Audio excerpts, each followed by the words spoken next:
SandCity Sports. Yes, indeed. Yes, indeed. Let's go across. Let's go across. All right.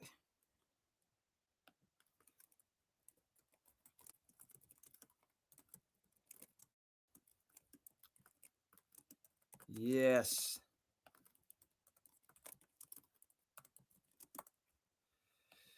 Yes, sir. Okay. Facebook is good. IG is good.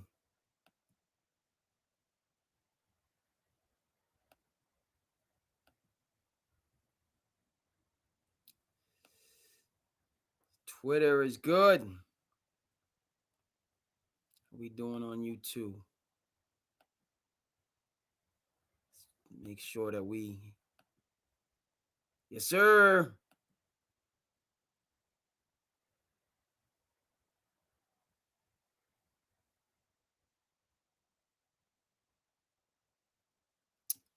Twitch is good. Yes, sir. So, Thursday edition, SandCity Sports. Thrilled to be with you. It's been a beautiful work day. Good, and now certainly been looking forward to it. Make that time for the passion project, SandCity Sports. Get right to it. So I hope everyone out there is, as they say, doing well. Chris coming through. Depleted Bucks team. That's no good. Same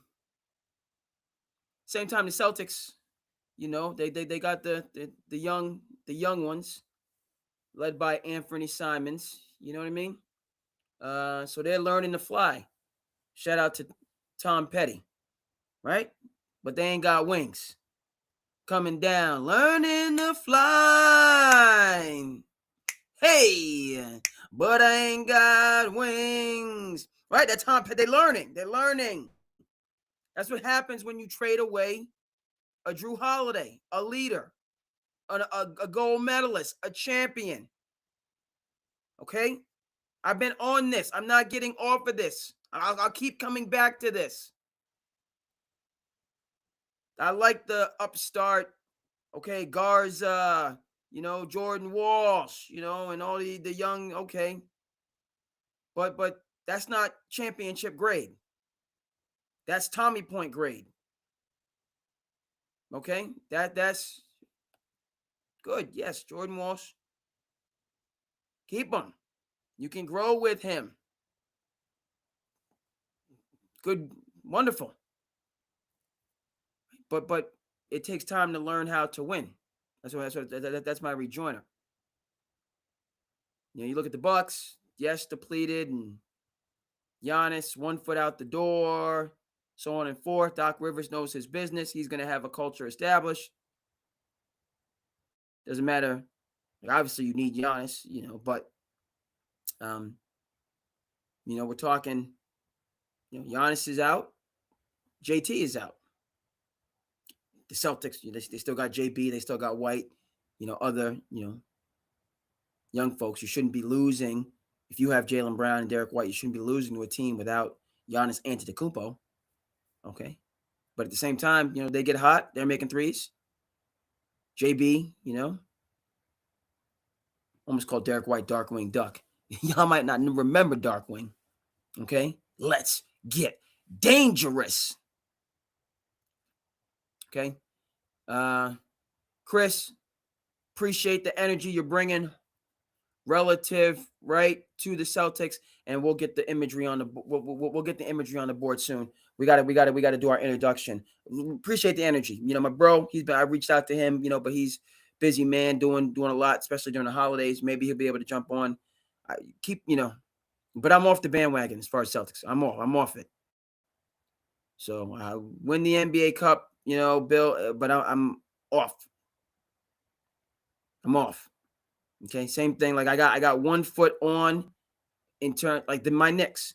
I still say but you got rid of a championship. Yes, I said championship level elite coach in Tom Thibodeau. I like what's going on with Mike Brown. They're scoring a bunch of points. They're, getting up to the top of the East, even though it's a injury. But yeah, you're not getting that same energy from me for either of these teams. First and foremost, the Knicks. Okay, I returned to the camp. I returned to my roots, my awesome '80s tri-state roots. And I was on cloud nine. I was back. The Knicks gear. I still got my Knicks gear. You'll see it. Had my favorite coach.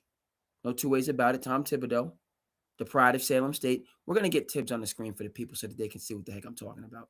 Tibbs is going to be up there so you can see the awesomeness that's been missed. Like Mike Brown, I want them to do it. Let's break through. This is the time. Knicks, the East is hurt, but last year was the time too. This is the window. Break through, make it to the finals. That's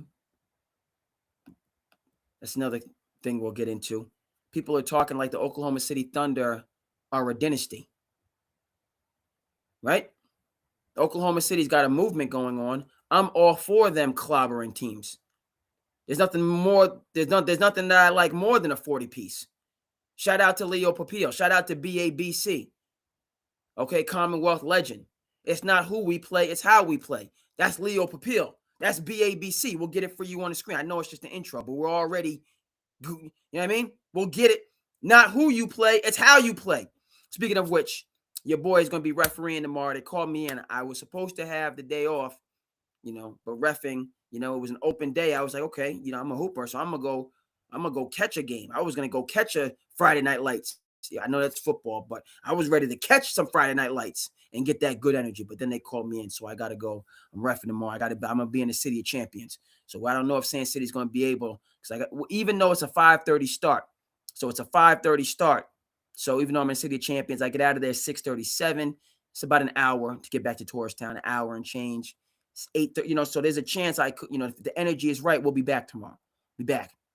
Okay, but it was almost definite I was going to be back for the Friday edition of SandCity Sports if I didn't have a game. Come on now, and it's a Friday. Come on, the Passion Project will certainly take precedent. But I got a referee. I got a motor a little bit. I'm on an open road, but it's a beautiful thing. It's a beautiful Friday Night Light energy. It's just awesome. So I got to get from point A to point B. Slow and steady. I'm what I mean, like slow and steady. Get there. I'm working my way back into shape, and all that stuff. Got to get a good stretch, all that stuff. And then, but it's the season is just starting for the public high schools. So the point of fact, it takes, you're learning to fly. It takes sometimes takes teams time to gel. If you have an experienced group, veteran group that's been together, then, you can get out to that fast start because you're ready to, and people understand, they're for the cause. They're going to accept their roles. They're going to play team basketball, and they can start from game one, which is what you would hope for. Other times, it's going to take teams time. All right. Okay. But that being said, right? You don't need, what I mean? The time is now. Time is now. Now, I'm not saying the Celtics have any, because they don't, frankly, have develop, guys bicker, there's a culture there. Obviously, it goes through JB and JT, right? You got Derek White, okay, who's, part of that veteran, and then I'm going to keep saying this with Drew Holiday, but that was the capper. Drew really cemented, right? We're talking ingrained. We're talking the Colosseum, ancient Rome, still standing. Yes, that's when you talk dynasty, dare I say empire, that's what you have when you, okay? And Drew was the capper, the cornerstone. I said what I said. Cornerstone. Yes, Drew Holiday. Cornerstone. JB and JT, still young, right? Learning how to fly. That's why they got to the finals in 2023. without Derek White. That was before. Derek White came in 24. Very big deal. That's when the Celtics did not have the coaching staff because of the MA disaster. We are going to talk about what's going on in Michigan. We're going to talk about that. It's not apples to apples because, right, there's clear-cut criminal components, whereas MA's situation did not go criminal. Sharon Moore, Michigan, we will discuss, has criminal components. And this is, again, but for the grace of God, there go I. We're not. This is not about piling on and when somebody falls from grace. That's not what SandCity does, right? But you do have situations where there's a lot of similarities. Sharon Moore pulled himself up by his bootstraps, got an opportunity, coming from behind Harbaugh, got the deal, right? I'm not making any excuses for anybody. The pressure is unreal, okay? But that's what you paid for. Don't tell me about no pressure when you're getting them paychecks, you Division I coaches. You don't cry for me, Argentina. Where's Madonna? Don't cry for me when you still cashing them checks. Guaranteed, by the way.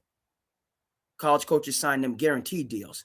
That's why your boy Brian Kelly, he doing the UTEP two-step. I know Irish American. I don't the Irish jig. Shout out to the Irish dancers that they do. You know what I mean? He dancing right out of LSU with all of his money. So please talk to me about pressure. Right? But it's crazy to me. Wild. Ime Udoka, who's doing his thing in Houston. We're coming back to all this, folks. SandCity, we're in the building. Passion project. We're doing it. We're doing it. So we're coming back to all of this. It's a weekday. It's a work day. We make time for that stuff that fills us up. We're not gonna just be worked into the ground. Okay. The work is a means to an end. It's a means. It's not an end in and of itself. It's a means to an end. So I know based on the schedule and my Maller, thank you, Shane, from Des Moines for reaching out. I appreciate it. The dreaded day shift has taken me away from some of the things that I have to do. I have to call in to Ben Mather. I have to check in with the militia. I got to call into the Odd Couple. I got to do these things. And the 9 to 5 can't get in the way of me living my life. Right? We're going to always say that. But so it's a little bit, but it is, it can be late. Okay. You guys know I got to get up just like everybody else out there and go to work in the morning. All right. We'll do that after I do my art. This is, I'm not very artistic, in terms of coloring and drawing, but this is what I do. Okay. So when I know we still got to get the intro, but MA and Sharon, they forgot where they came from.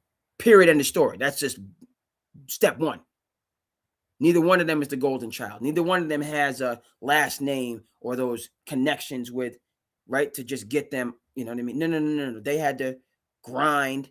Ime Udoka could have been the coach of the Brooklyn Nets. I said it when they had Steve Nash. Again, they didn't need a coach, so they got rid of Kenny Atkinson, an elite coach, because they didn't need a coach, and to bring in a buddy, who does a great job with the podcast game, and he's just a good, he knows basketball, Steve Nash, but he's a buddy. He's not a trained head coach. He's a buddy. He's a homeboy. He's a dude.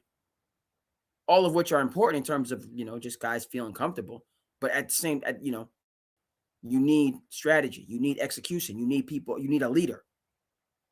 Right? Budenholzer. You know what I mean? No, Coach Bud. I know what I'm doing.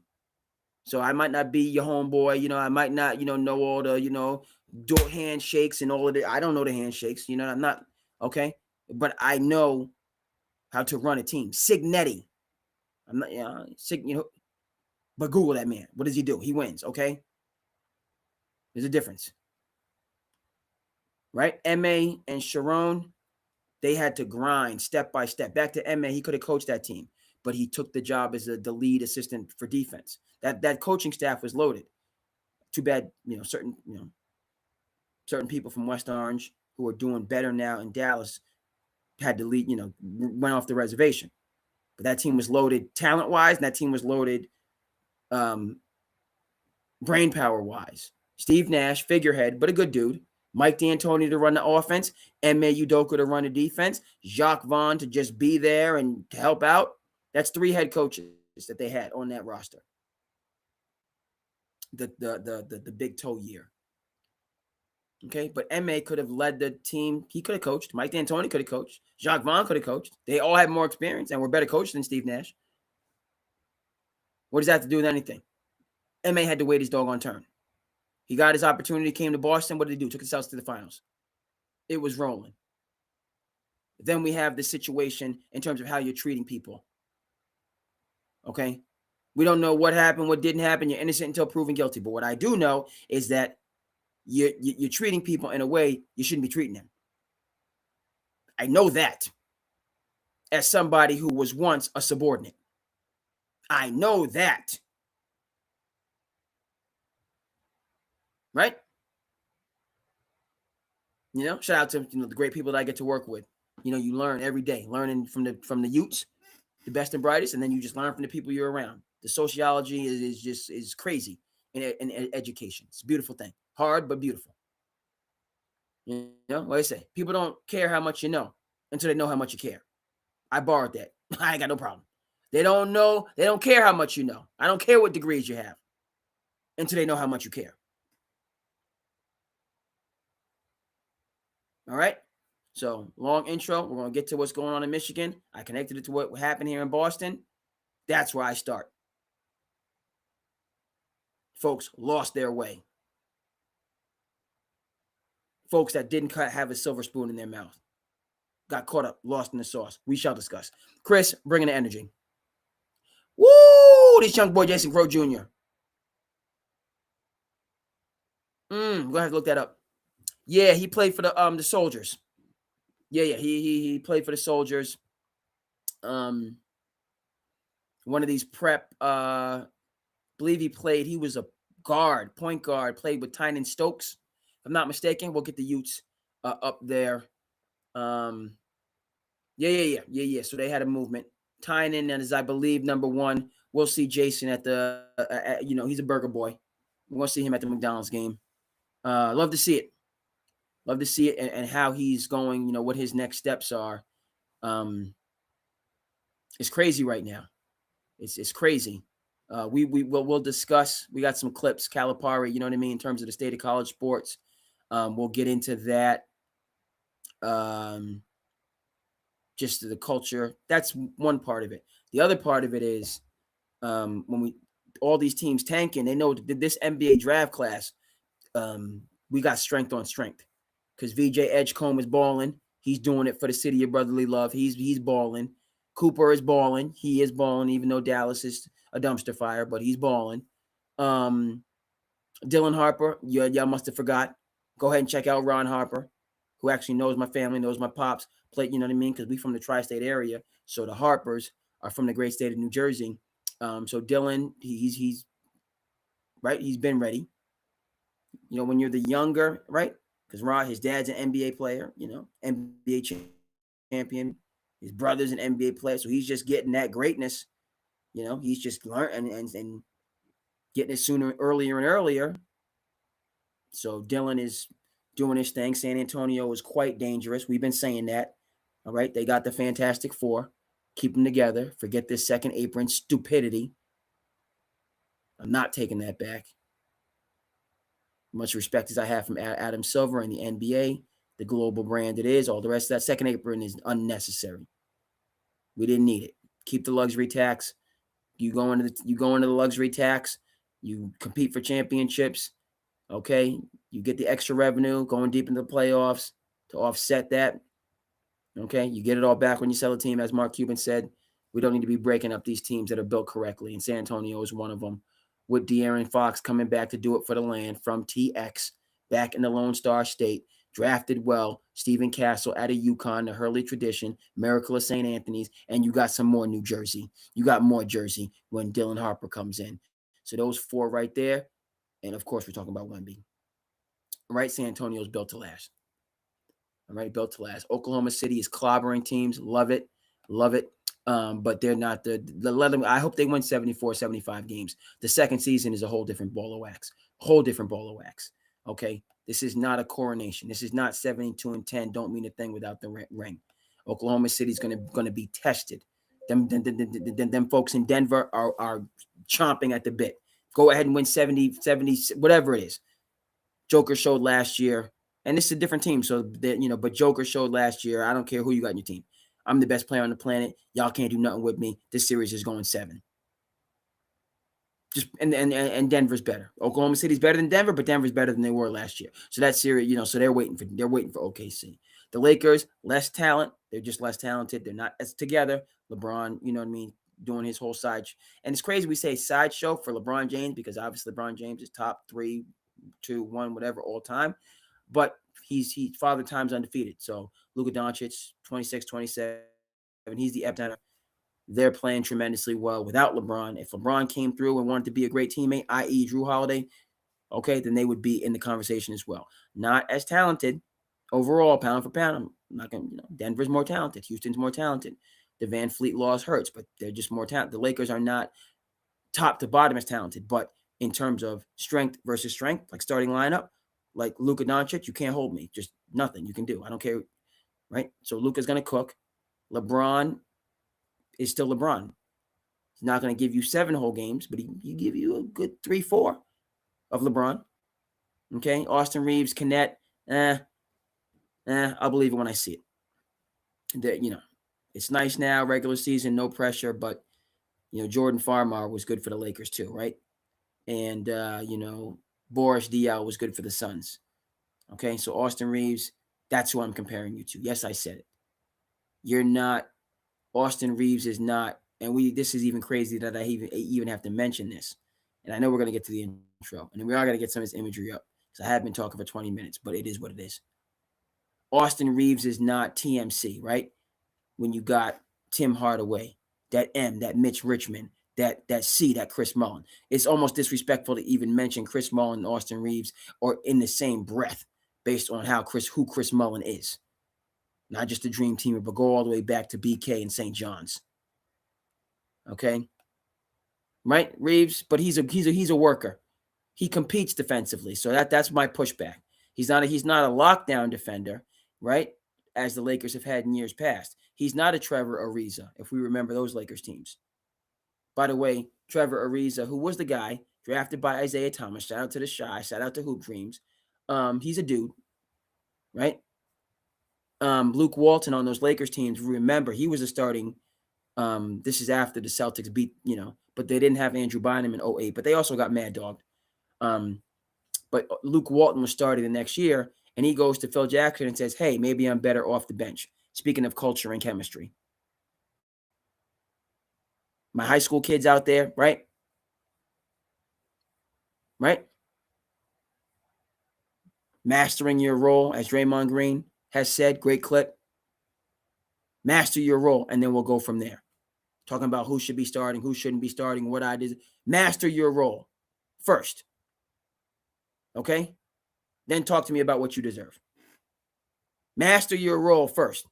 Let me see it on game, Instead of poking your lip out, talking about what you deserve and how you should be doing this, and you take that bad attitude into a game and you play poorly, which justifies where you're at, versus trusting the process, even though I didn't agree with, tanking in Philadelphia for too many years. But master your role.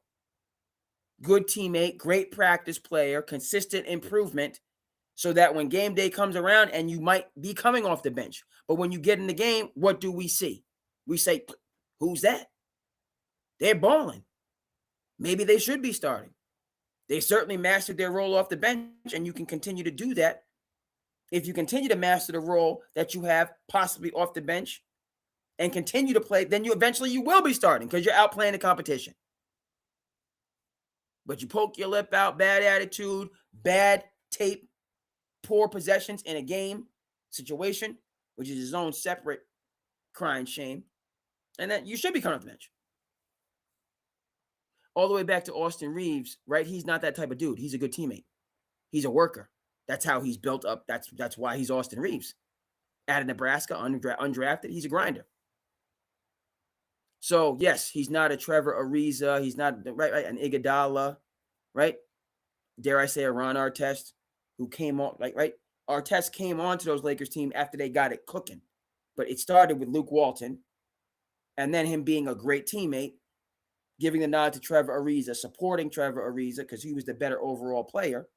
Now the Lakers have their 3-and-D guy to go with Derek Fisher, Kobe, okay? And then you got the Twin Towers and Gasol and Bynum, and you talk about championship team. But you had championship mentality. Luke Walton, future coach, right? Championship mentality. Trevor Ariza, humble, willing to work. Austin Reeves fits that mold. So I'm not worried about him. You know what I mean? He's going to be okay. He's going to compete.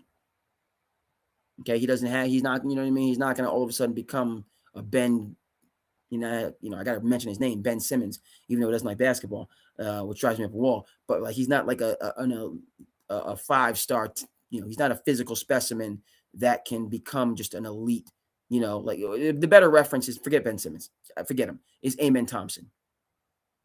Speaking of people who have mastered their role and grown from there.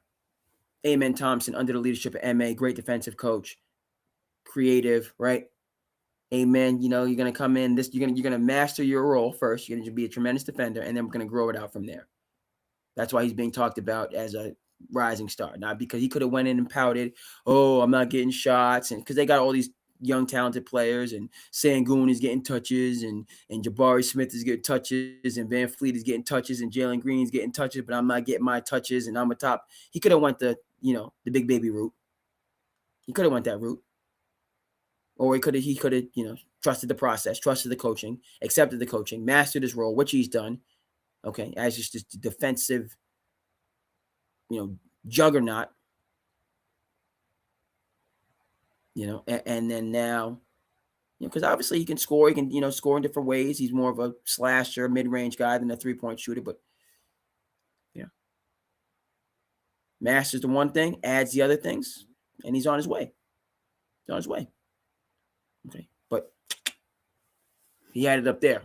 So good point, Reeves. I ain't worried about Reeves. Okay, he ain't gonna break. All right, so thrilled to see. I appreciate Chris bringing a good marinara. We putting that good marinara onto the angel hair pasta. With the what I mean. We cooking up something on SandCity on a Thursday, on a what I mean, end of the week episode. Beautiful thing, getting nippy out here in the Commonwealth. But we're gonna still make hay. We're gonna still make hay while the sun shines.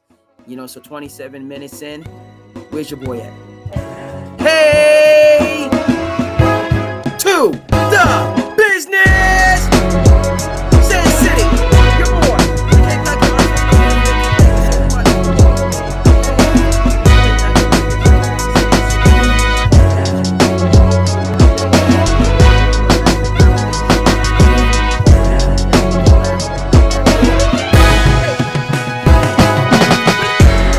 Come back. Let's get our energy right. We do the intro twice. We can't just do it once is good.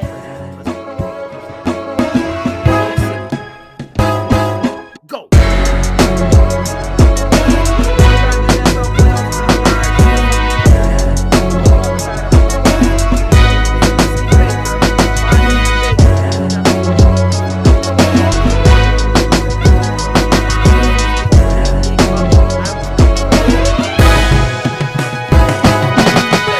Hey, we're here. Let me see. I got my, hold on. Shout out to Amazon Prime. Got the game on. Okay. Got my shirt on, supporting my local. You know what I mean? Got that shirt on, supporting the local. Okay. So they handling business. Falcons, a little bit disappointing. But we're gonna start off. We're gonna play the hits. That's what I learned from Big Ben, even though I've been derelict in my responsibility. I'm not proud of it, obviously. I'm not proud of it, you know what I mean? Because we gotta make time. You know what I mean? I remember saying, I was overhearing it, he said, everybody's busy. That ain't no excuse.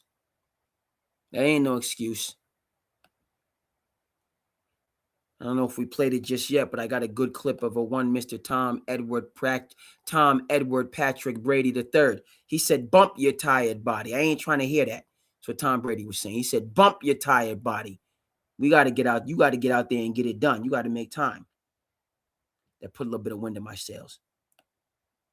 That TB12 method.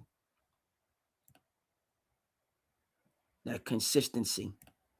That 10,000 hours. Shout out to Malcolm Gladwell. Shout out to Outliers.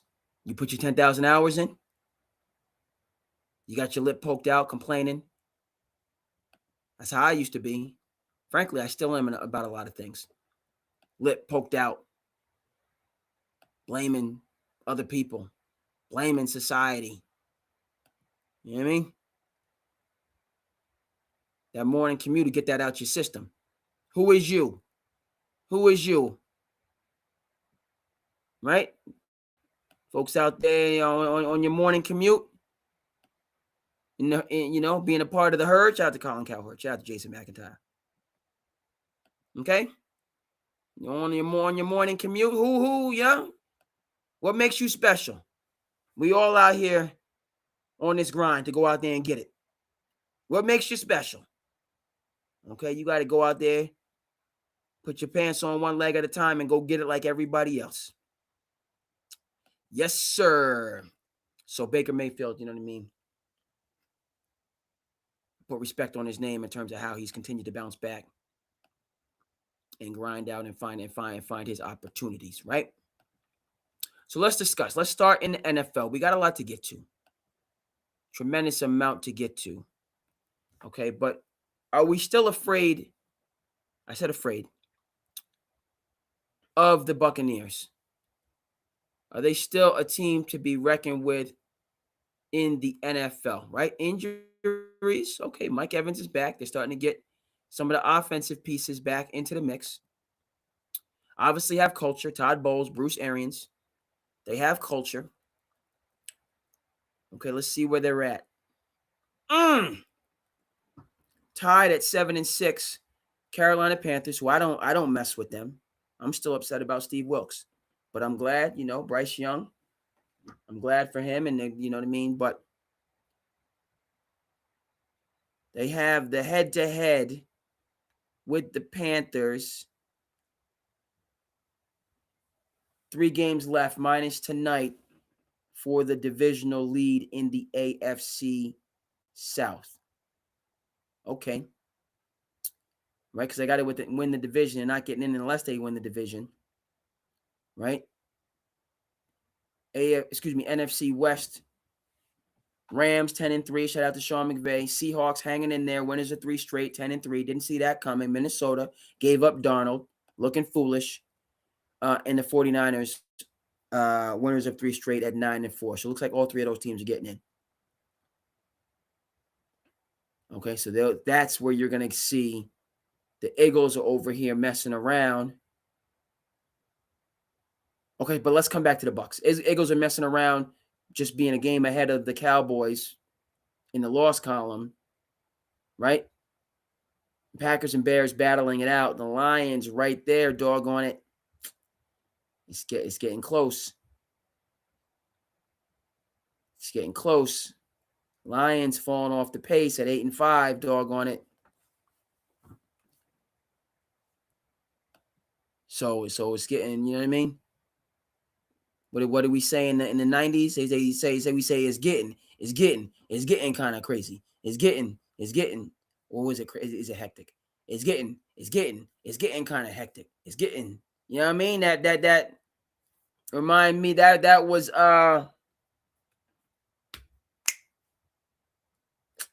Heavy D and the boys.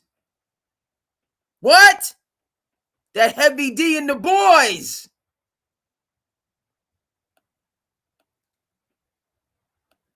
Whoa. Raheem Morris has to go. That's what we're doing right now. I mean, I don't know if I can get rid of Raheem Morris. I am disappointed.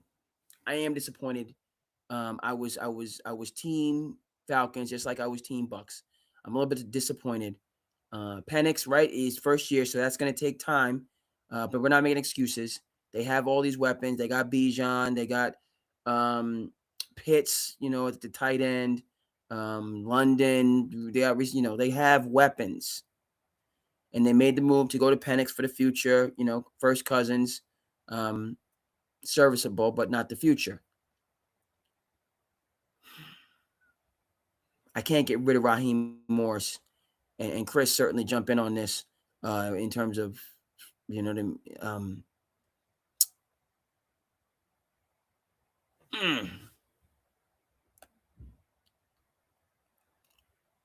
Hold on now. Chris coming through with the facts. Now we might have to, because I got the power.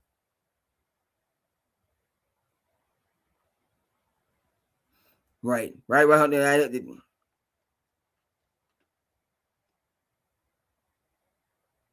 Hold on, folks. We doing. We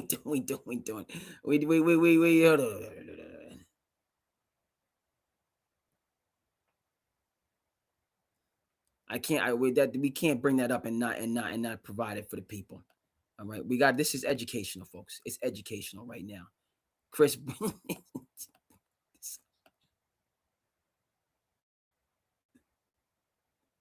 hold on.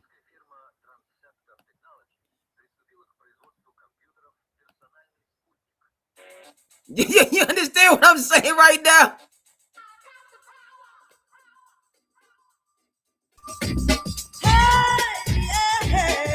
We need more volume.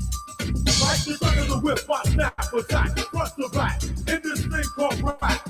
Feeling like a double rhyme double on a heavily level, banging the bass, turn up the treble, flying for mine day and night all the time. 714, flying for mine, maniac, quit of the game. I'm the lyrical. What? I'm trying to get the full screen. Give me the full screen.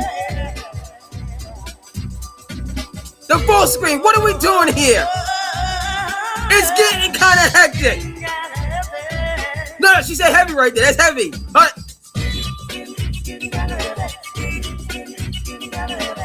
she's getting kind of heavy. I thought it was heavy. Hey.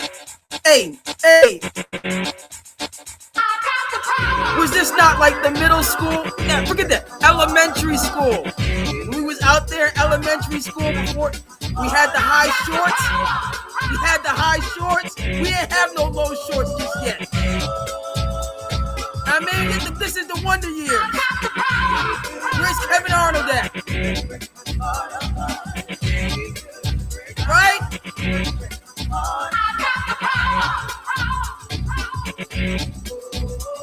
Feel me? Still going strong. Now, okay, so it's both hooks. Get it.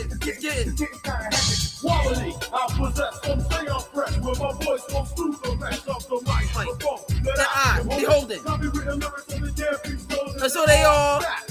Don't need the police to try to save them, your voice will see. So please, stay off my back, or I will attack, and you don't want that. No.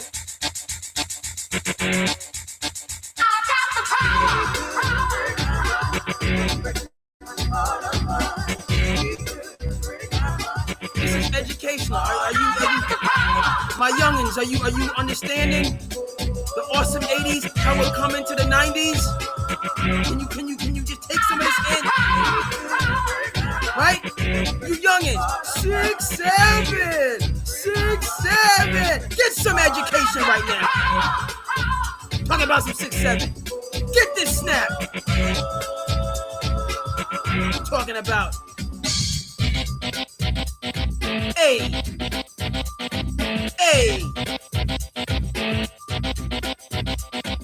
Quality, I possess, don't stay on fresh, where my voice goes through the rest of the microphone. I mean, every generation has to have their, you doing it 6'7". Come on now. Don't need the police to try to save them, your voice will see. So please, stay off my back, or I will attack, and you don't want that.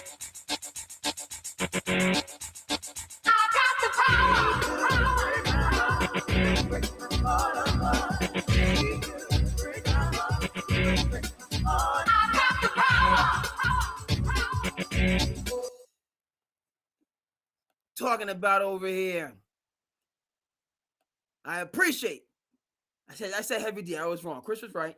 Again, you was right. We had to bring that. We had to bring that in its fullness for the people. That's not 80s. That's early 90s. Chicago Bulls first three-peat. That's the Learning to Fly 1991. See, folks, that's that 91 Chicago Bulls championship. That first one. Getting over the top. Then the 92 championship against who? Yes, the Portland Trailblazers. 1991. We got to get this for you we got to get the Learning to Fly. That's going up on the screen for you guys to see and appreciate. Have to do this. I know a little bit of production. Oh, snap, and we got it good. So we're going to get this up real quick. Baker, we're coming back to you. We had a Baker's like, we just switched topics. We're coming back, Baker. We're coming back. All right, but first and foremost, we had an 80s dash 90s. Remember my school dances back in those days. It's a beautiful time. It's a beautiful time. We're talking, right? The Utes, the 6-7 generation now, come and get a little. These are the adults in your life when we were young warthogs. Come in and get a little bit of this information. You know what I mean? Tomorrow when the young people are telling me, I bring this up and they say that's cap, I can hopefully get through to them a little bit. Right? But this is the Learning to Fly. Right? That first championship. You don't know how many times I watched this as a Ute. You don't. And it, right, when those championship videos used to come out, oh, man. To go to basketball, and that was, we used to have only one game a week, CYO. This is now, I mean, at times but you only had the one game a week on Saturday morning. So the whole week it just built up. Like it was so important. You want to go out there, have a good game. If you lose, it's the end of the world. I was spirited and opinionated, very political, even at a young age. So I look back now and I just smile. It's important that I remember that, because working in education, the Utes give you a run for your money, and you kind of look around like, what the heck is going on?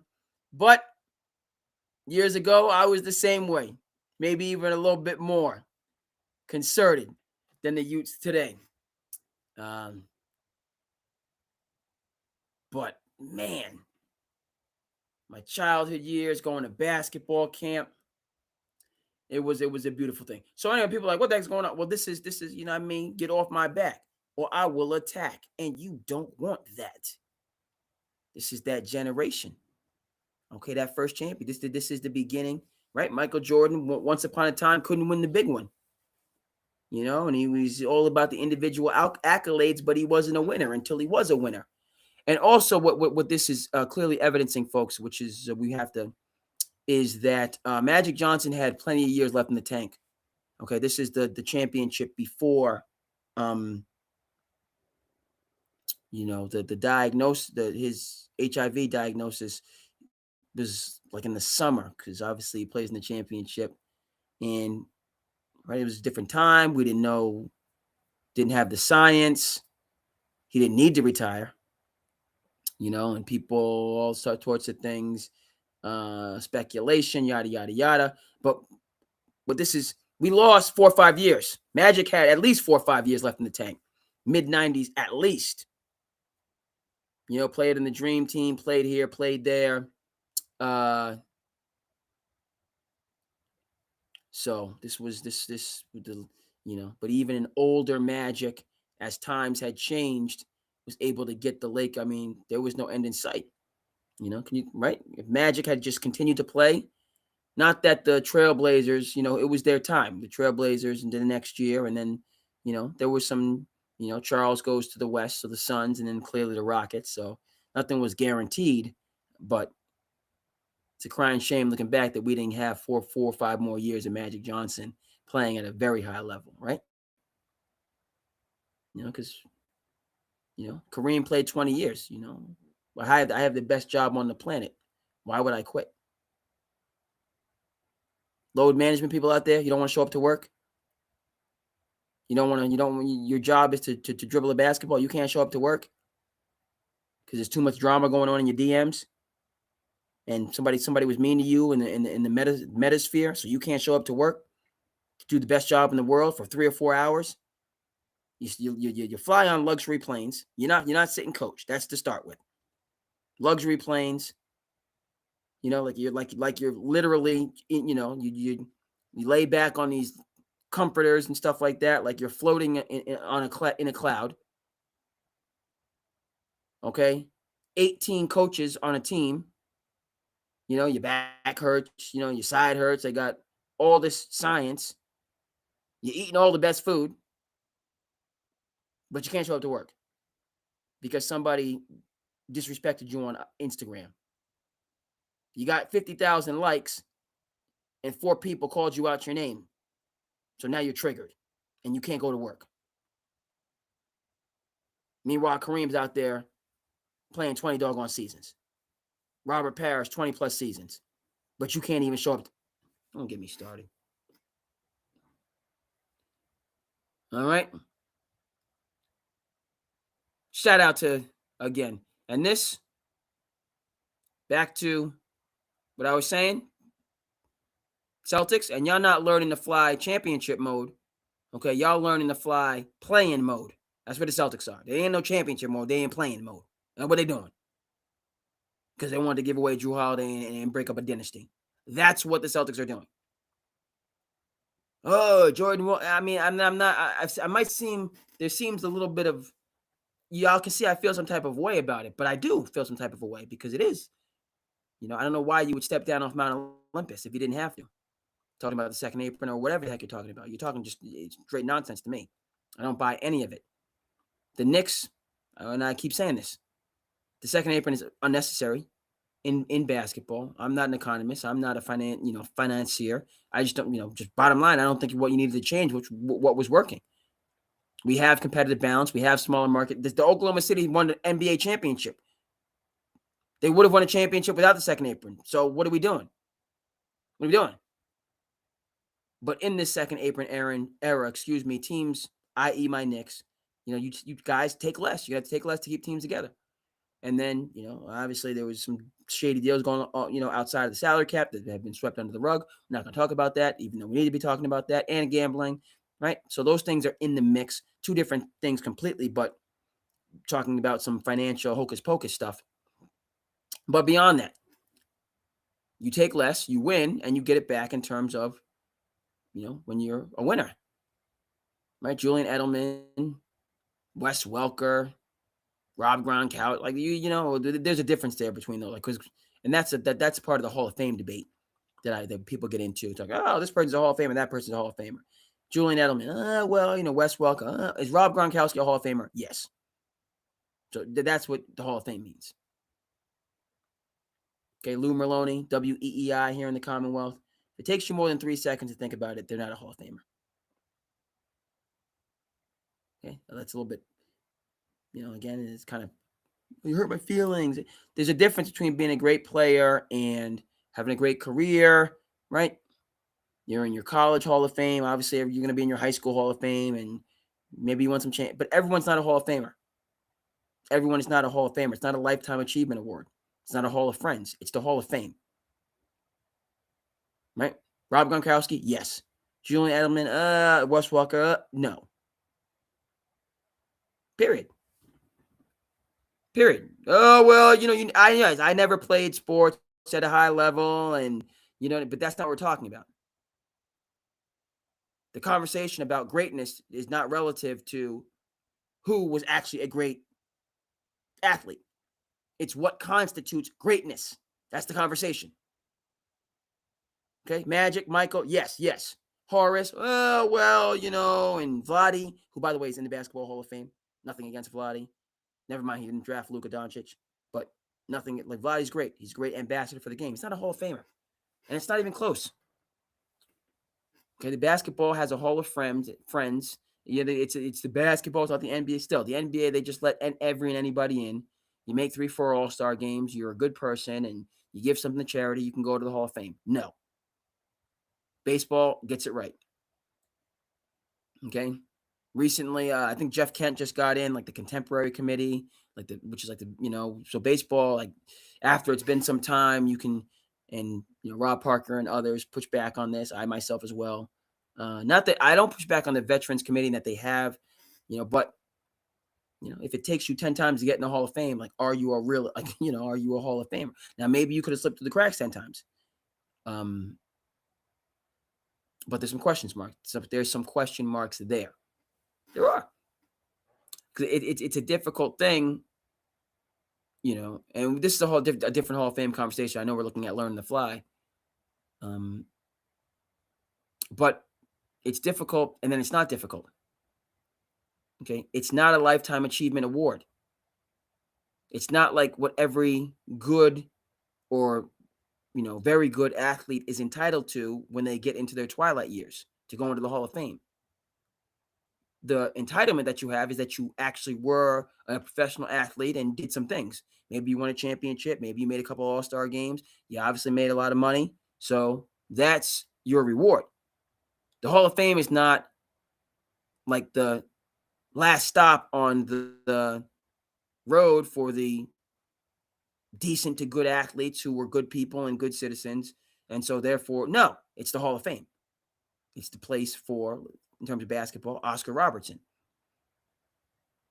Okay? And Bill Russell and Jerry West and George Mikan and Willis Reed and Walt, right? It's the Hall of Fame. Wilt Chamberlain. It's the Hall of Fame. Okay? Not the Hall of Friends, not the Hall of Good. Okay.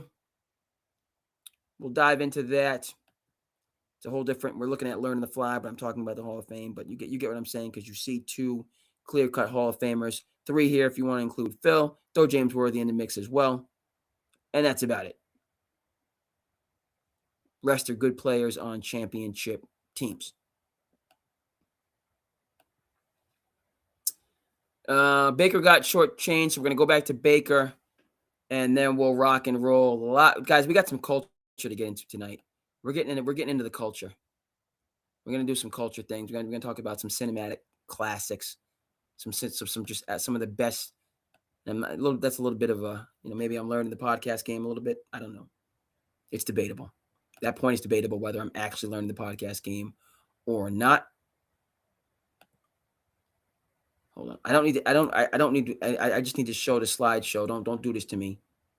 Because we got it. Hold on. I'm not. See, the reason it was messing up because I'm not sharing the screen. Even though I'm doing well, I don't want to pat myself in the back. I've made some progress for me. I don't know about just objective progress. There's a long ways that I had to go in terms of, what I mean. But I've done some things like it's improved. Or maybe it hasn't. Let me know. These are things where you can let your boy know. I can take the criticism.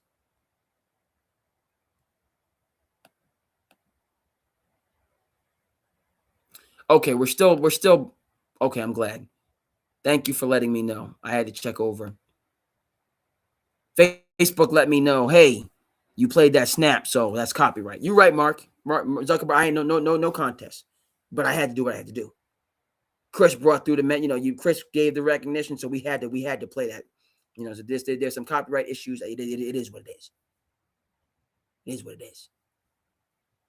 Got this wind. This wind is kicking right now here in the Commonwealth in New England. We got to watch that wind. You know what I mean? Got brick today. It was like 40 degrees. I come out in the morning. It's like 40. I was like, I don't need my down coat. It was good. We was good. I come out of work this evening, got a good work day in. Hope y'all got good work days in. I come out, I'm ready to go to my next thing and my next thing to get to my passion project. A good work. I was like, what? I came out, I was like, man, it's cold. I was like, you ain't gonna catch me again. Not in there. I'm always wearing, you ain't gonna catch me again in this winter, old man winter. You ain't doing it again. I don't care if it's 50 degrees. I'm bringing my down coat with me. Temperature dropped on me. Now you put me in a situation. Ain't happening. Ain't happening. Just check, let people know. Everybody knows the program is on. They know. Okay, so yeah.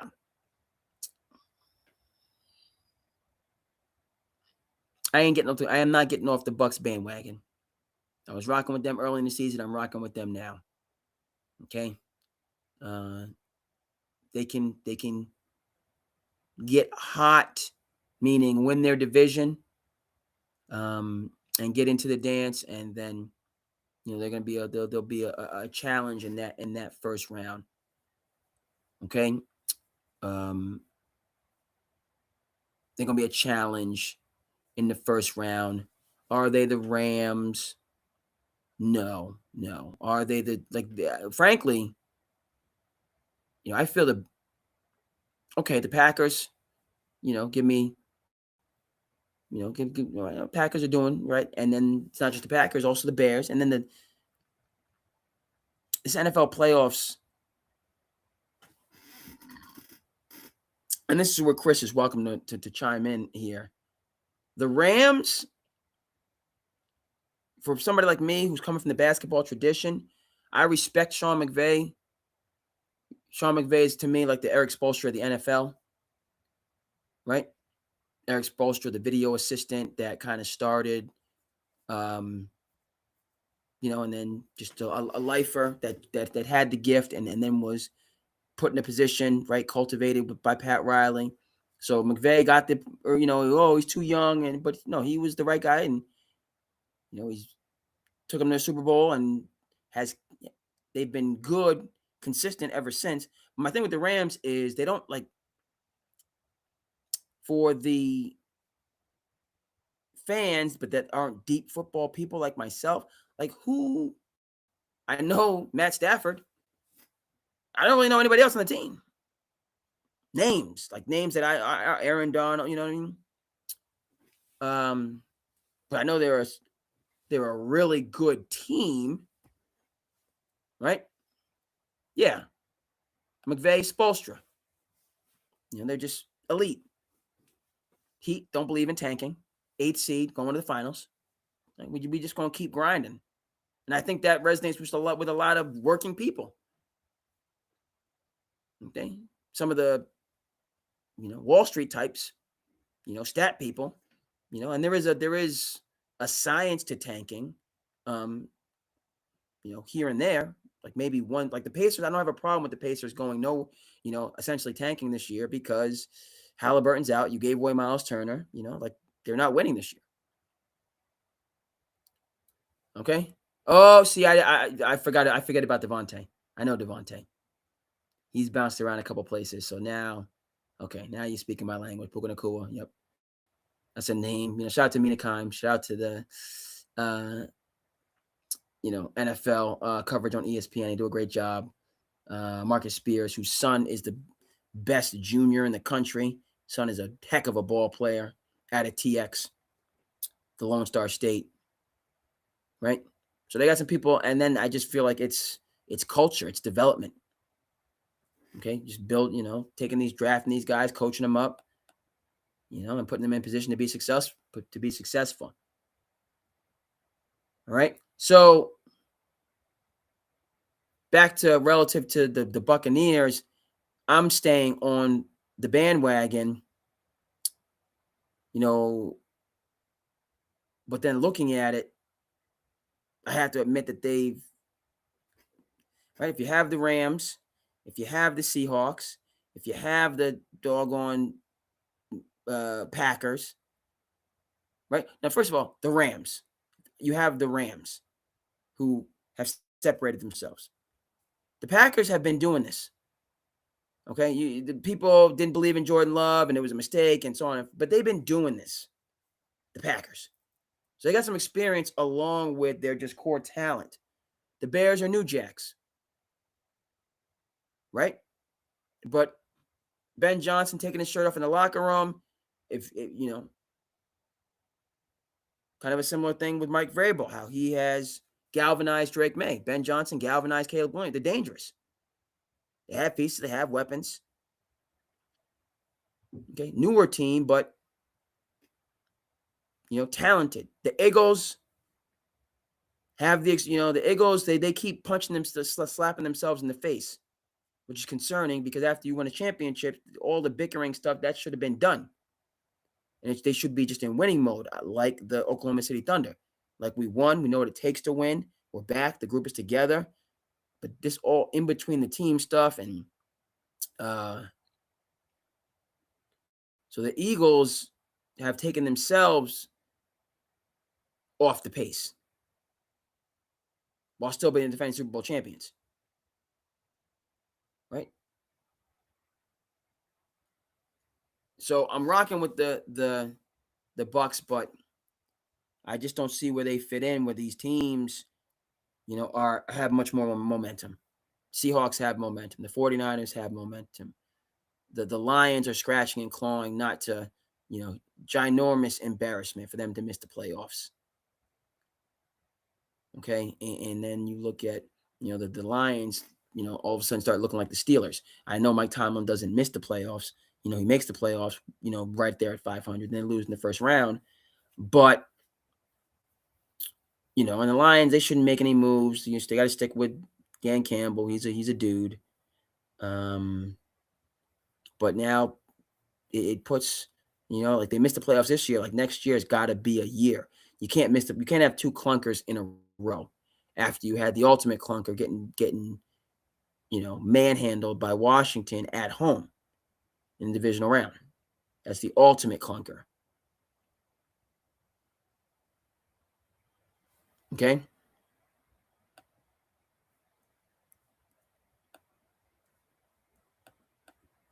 Right. Green Bay, for me, they're talented, and that they've been down this road before. So that's why I favor them, even though people kind of look at Caleb Williams. He gets more press than Jordan Love. Because he's the number one overall pick and was supposed to be the guy.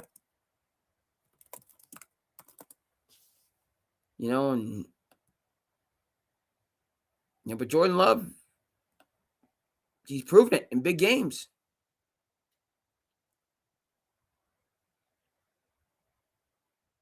See if we can get the Packers on the screen. People know. We'll talk about them for a bit. Okay, gotta do a little bit of production.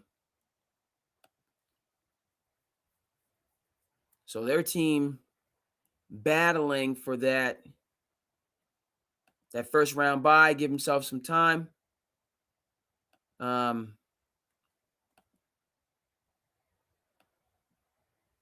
Where I would say, what am I trying to say? It's anybody's ball game in the NFC. I don't, unless there's convincing evidence that the Rams are, in the catbird seat. No. Okay, here we go with this. We're gonna get the Packers for you on the screen. We you know what I mean? We're talking about something, so we got to get that there for you, which we will do. And then we might go from the Packers to talking. I think we're gonna go from the Packers to talking about the culture, doing it for the land, and then we'll come back. We'll go from the culture. And we'll come back to the wonderful world of sports. But we do have to talk about the culture. But we're going to talk about the Packers and related NFL topics. Then we'll do some culture. Then we're going to come back to sports. SandCity Sports. Thursday night edition. Passion Project. All day, every day. You know what it is. Jump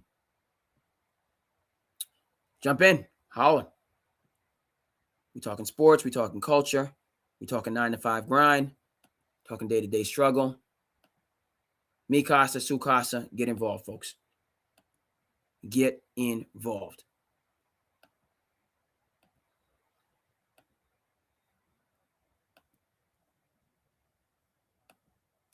Right? It's the team, and then it's the organization for me. Right? They got organizational strength, might. You know what I'm saying? Like they've been those guys. Let me just see if I can 1, 2. Okay, no. All right, so that's going to be my art for now. It's going to be my art.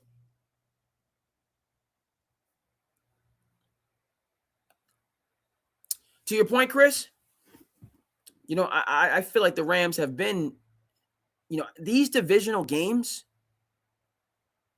that's a team. Okay, so a game like that could cost them the first round bye, possibly home field advantage. But for me, I feel like the NFC West is the most, any of those Rams, Seahawks, Niners could run the table and make it to the NFC Championship game just because they're so battle tested. And that's my thing back to Baker and the Buccaneers, who did not separate themselves from the moribund, shout out to Stephen A. Smith, Seahawks, the moribund Panthers. Yes, injuries, and okay, so they had injuries. So their season's been back and forth. All right, I got that. But you haven't been playing in the Saints lottery, the Falcons, okay, not ready for prime time, right? So the Buccaneers, you go in to the playoffs. Yes, you might have been gotten healthy, so that's good, but you're not battle tested. You're not. So you may have the home field advantage because you're the divisional leader in a game against the 49ers, but they're just coming in on a different level, right? And that's what gives me, to your point about the Packers, it's a very tough division. All 4 teams, even though Minnesota lost their mojo when they gave away Sam Darnold. So the Packers are coming in, right? All of this talk doesn't bode necessarily well for my Eagles, but you do it to yourself. Okay? It's, right? I got to give an advantage to the Packers. I got to give an advantage to the Rams. All right? Eagles, you've been there. You can turn it around. Right? But this is now when we talk about coaches on the hot seat. You bring up Raheem Morris. Obviously, Matt LaFleur's nowhere near the hot seat. Neither is Nick Sirianni. But they're in these matchups where they're going to earn their money and earn their respect. You give me a Packers-Eagles matchup, I'm going with the Packers. Just because we have dissension in the ranks, clear dissension, consistent dissension in the ranks with my Eagles. Now, Nick Sirianni, you go in there and steal that game. Okay, so now all bets are off. We got to put that respect back on your name. Obviously, it doesn't mean anybody's losing anything because these are all really ingrained and deserving coaches. But Nick Sirianni, you done shown me something. If he can scheme up some wins when this team, the Eagles, is trending in the wrong direction. Back to the Packers, we have up there for you on screen. Matt LaFleur, like this is, right, you want to get into, because he's a Sean McVay guy, like younger coaches and coached together, took that job as a grad assistant, knew who they wanted to be at an early age, 19, 20. Probably before that, good athlete, Sean McVay, but wasn't going to make it to the NFL. So he early on, okay, I'm going to focus on coaching. I'm focused on that coaching.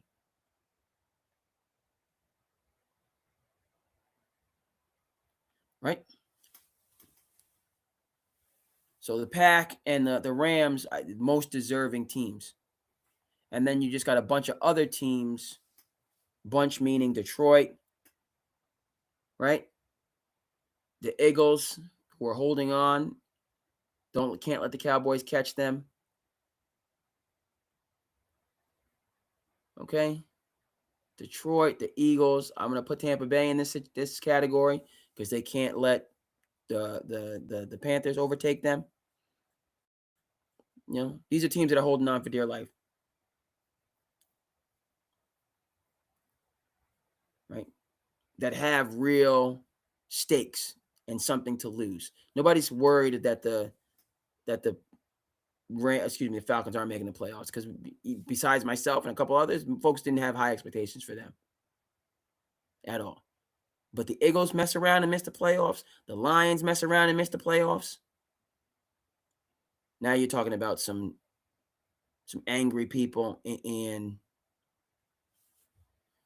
okay. Obviously, they talk about getting rid of people, which shouldn't happen. Makes as much sense as getting my Knicks getting rid of Tom Thibodeau. Shouldn't happen. So there's pressure. There's pressure in the mix. We got some pressure, but okay, that's what those checks are for. That's what them checks are for. Okay, folks. So we're gonna go over to we're gonna leave Jordan Love on the screen. I gotta get something. I gotta tell a quick story. I tell a quick story about the 9 to 5 grind. You're welcome to tune in on this, but it just boggled my mind. It just boggled my mind, and so I gotta express what happened. Okay. And you guys can give me your takes on this. This is okay, a little bit of a delay. Yes, sir. Yes, sir. Okay. Coming up to you real quick. Jordan Love, shout out to the Packers. Not putting him above the Rams, Chris. That's not what I'm saying, but shout out to the Packers. Actually, Chris, you brought it up. You brought it up. Not afraid to, you know what I mean, give credit where credit is due. Respect. All right, but I got to discuss this quick situation and get the people's feedback, okay? And then we're going to go in a slice of life. I do have some things I need to talk about in terms of the culture and cinema. Store that away for later. We got to discuss, then we'll come back to sports. But, folks, I need your help on this. I need your help. Real talk, I need your help. Okay? Right, because this happened. Your boy's back. Right? It's a true story. I need help on this because this is just crazy to me. Okay? So your boy, that's me. I'm heading home from work, right? Got a little commute. You know, I commute. Work in New Beige. Shout out to New Beige, the Whalers. Yes, sir. What?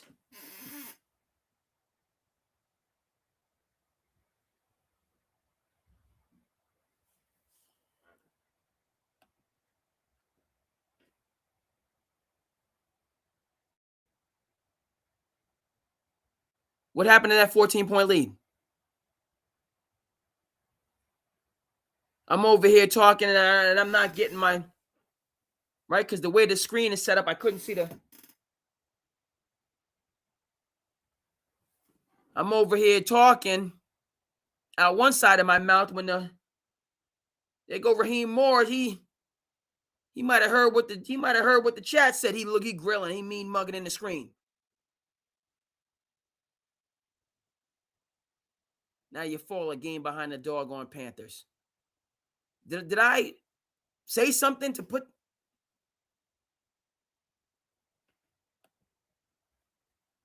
I'm over here. I saw the 14-point lead. Well, talking about the things that are going good in the pod. You gotta pay attention to the game that's going on and doggone it. Kyle Pitts had a monster game. Shout out to Nightcap.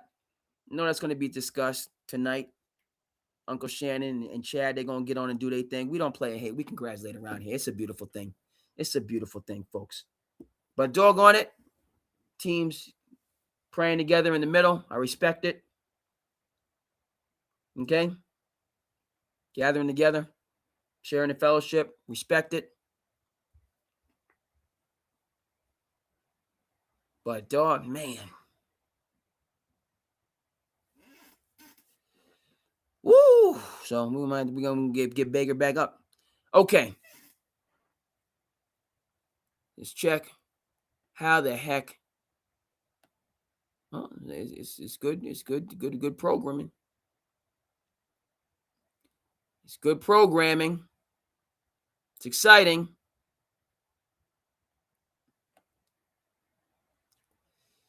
So we'll go from there. We're gonna go from there.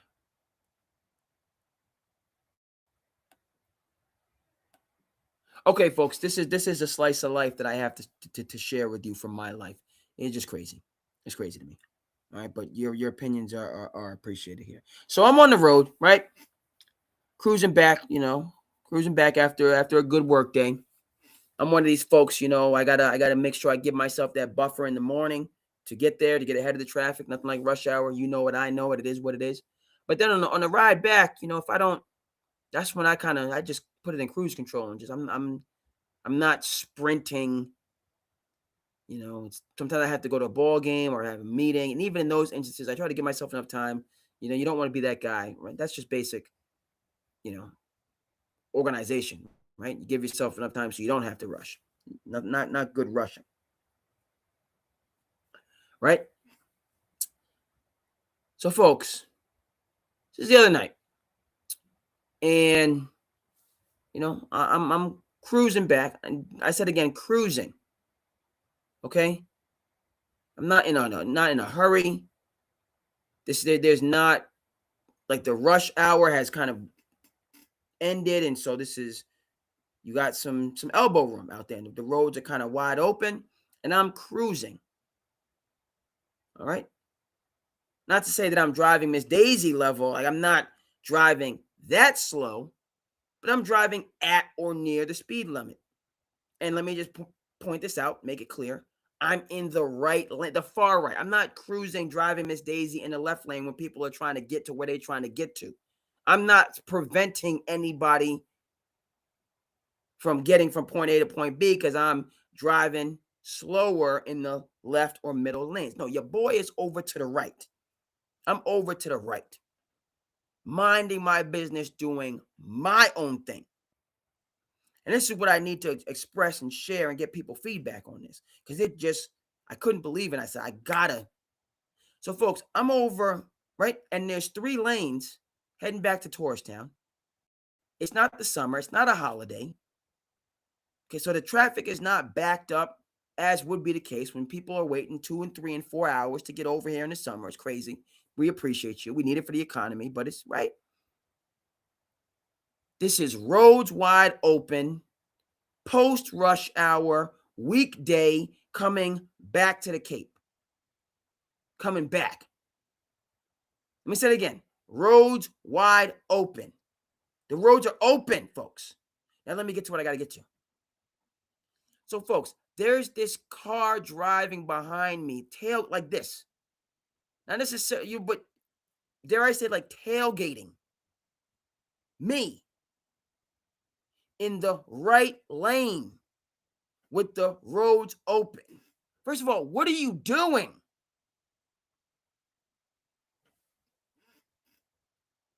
Why are you tailgating me in the far right lane with 2 lanes wide open? You can easily pass me. Why do you think I'm over in the right lane? I'm not trying to keep up with the Joneses. I'm not motoring. Okay? We ain't doing no 0 to 100 real quick. I'm in cruise control. I'm returning from my workday. I'm marinating. I'm in my own little world. Over to the far right, doing my thing. Chilling. I might put some Sultans of Swing on. I got my playlist set from the hip hop occasionally. If I need a little bass music, I'll put some bass music. But it's a lot of, you know, got my Sultans of Swing. I got my Long December. I got my record of Edmund Fitzgerald. It's different songs. I got my Across 110th Street. Shout out to Quentin Tarantino, Jackie Brown. Had different songs.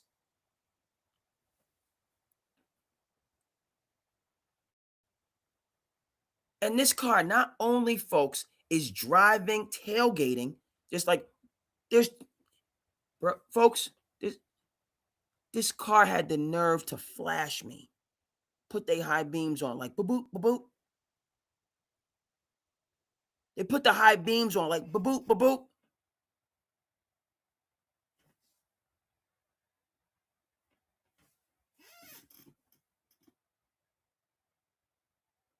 Yes, we needed some silence in the pod for that. Because it boggles my mind. You flash somebody with your high beams when they're driving slow in the left lane, holding up the flow of traffic. That's when you put your high beams on. Boop, boop, boop, boop. Like, hey, bro, move over. We trying to get to where we trying to get to. That's when you get the boop, boop, boop, boop with the high beams. When you're in the left lane, or dare I say the middle lane, but mostly the left lane, and then Thundercats is coming behind you trying to hey, what are you doing? Move. We trying to be out. Right? Like sometimes I'm over in my right lane, just kind of get, at my pace, doing my thing. I'm in the right lane, far right. I'm not bothering nobody. And like cars, you can just see them. I mean, it looks like, blinded by the light, right? You see that car, just that light is just like coming, it's approaching you. Like, okay, this car's moving. I'm over here, but you can just see behind, like that light is just, because normally, like you look back, okay, there's a herd behind you, right? Then you look back again, they've cut the distance. Then you look back again, they're close. Gradually they just catch you, past you, and move on to their business. But then occasionally, Chris, this is what I'm saying. Occasionally you'll see a car that's just you can just tell they're moving.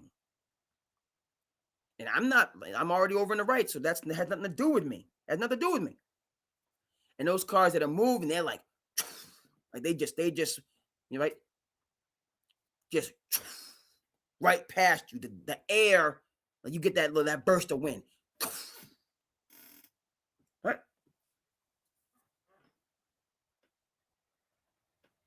Sometimes if you're over in the left lane, driving slower than the speed of traffic, cars will pass you on the right and then get back over in the left lane. Right? I'm over in the far right lane. Not only is this car driving, tailgating for like a mile or two, maybe even over two. And it wasn't because if they kept following me, your boy would have went into a different mode. I would have had to go into my Stringer Bell mode. I don't really mess with strings. My Avon mode. I don't mess with Stringer. I don't like that dude. Not that I despise him. I had to use despise. I despise Marlo. While respecting Marlo, I despise Marlo because of how he treated innocents. Avon had a code. You out the game, you out the game. We're going to the wire now. Marlo ain't have no code. No code. And as we learned from Omar, a man got to have a code. We're gonna get to the wire. I got one bit of culture, and then, but folks, I had to speak on this. Car tailgating me, sound kind of, was tailgating my ride, then had the nerve to flash me, boop, boop, boop, boop. Like, what are you? I mean, obviously, what am I supposed to? I'm cruising. I'm not going to start driving fast in the right-hand lane because you are following me for no good reason.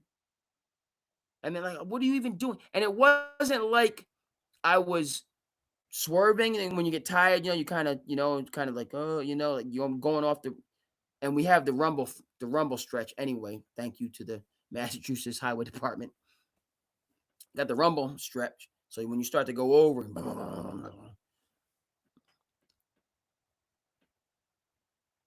Made no sense. Finally, the car passed, but I never.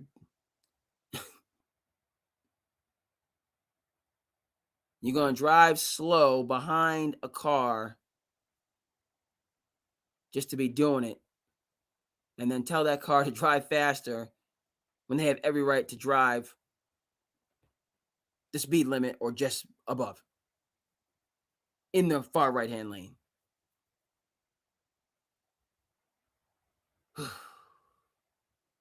I just had to express that, folks. I just had to. I just had to. You know what I mean? And good, bad, and different. You know, whatever you think, that's fine. Uh, but that story just had to be shared. Tailgating people in the right hand lane, the far right hand lane, no good. All right, folks. Now we're gonna do for the culture. Okay, we're doing for the culture, and we're gonna go to one of the greatest films of all time. We're gonna go to one of the greatest films of all time as we lock in here for the culture.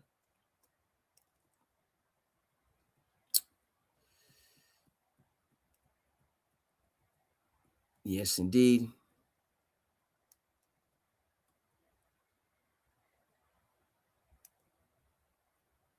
Hold up, hold up. Is that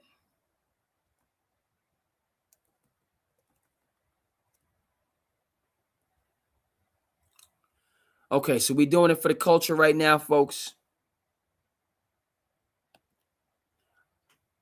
I had to tell it, man. I had to tell it, man. Now I just it was frank. It was mind boggling. It's mind boggling. Bro, this car could have passed miles ago. The car could have passed me miles. You drive behind somebody like you just know, right? You got more horses. Put your horses into effect and go. What are you doing? You can pass. Go ahead and pass. Are you driving behind a slow car for miles? Then you hit him with the boop boop boop, and then like hit me with the boop boop boop. I was like, all right, fine. Like now I'm definitely not going faster. Now I'm definitely locked in on this on the cruise control. Since you hit the high beams on me, then like another mile and a half later, they went past. You could have done that. Heck is wrong with I don't know. I don't know. Okay, folks. So we go into arguably. I think this has the way this has to be framed is arguably the greatest movie of all time. Okay, this is arguably the greatest movie of all time. Okay, and right, you know that's you know who that is, folks. Okay, I'm not gonna tell you. You guys free to jump in the chat, but this is arguably one of the greatest movies. This is that's not a good statement. Arguably one of the no, arguably the greatest movie of all time. It can be in that category. Do I think it is better than Citizen Kane or Citizen Kane and what's the other movie? I was gonna say Once Upon a Time in America, which is a good movie, kind of like that urban crime genre. Gone with the Wind. Citizen Kane, Gone with the Wind. Citizen Kane, Gone with the Wind, and The Godfather are usually 1, 2, and 3 in different orders for the greatest movie of all time. But uh, this film is right up there, no doubt about it. And something that resonates with me, I know we're almost about an hour and a half in, so we're gonna do some moving and grooving here. Amongst because there's so much in this film, again, that's gonna remain nameless. That resonates, right? And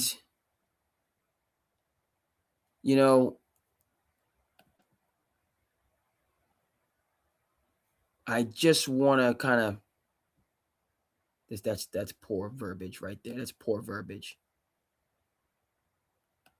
This is not Clockwork Orange. That's a good guess. Clockwork Orange, another classic. Or I don't know if you're just saying Clockwork Orange, one of the top films. Respect. Yes. No two ways about Clockwork Orange. Okay. And we stepping up the production game. I keep saying that. Maybe you, but we're gonna get to who this character is. Okay, come back here. Let's break it down. No, I'm not sharing a screen. We're not sharing anything.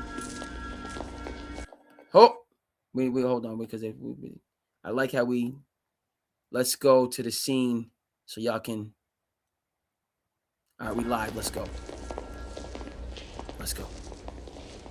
This scene just hit me. Speaks to me. Turn to the right. Ice front.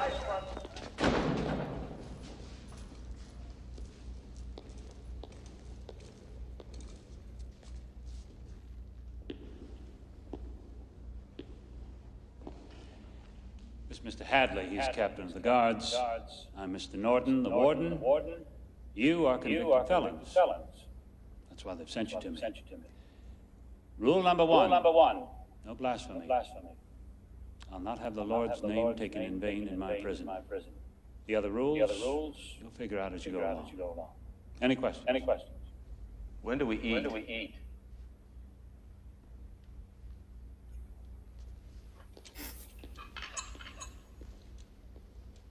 You eat when we say you. You shit when we say you shit. You piss when we say we piss. You got that, you maggot dick motherfucker. On your feet. I believe in two things. Discipline and the Bible. Here you'll receive both.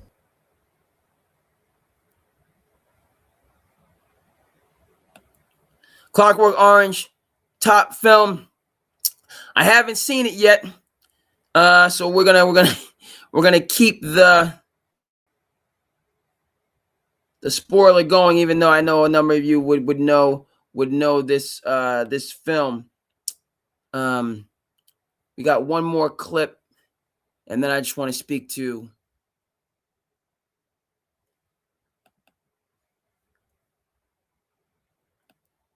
I want to speak to this film.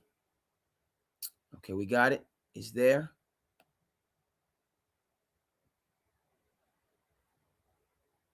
Is it uploaded? Yes, it's uploaded. Okay, this is our next.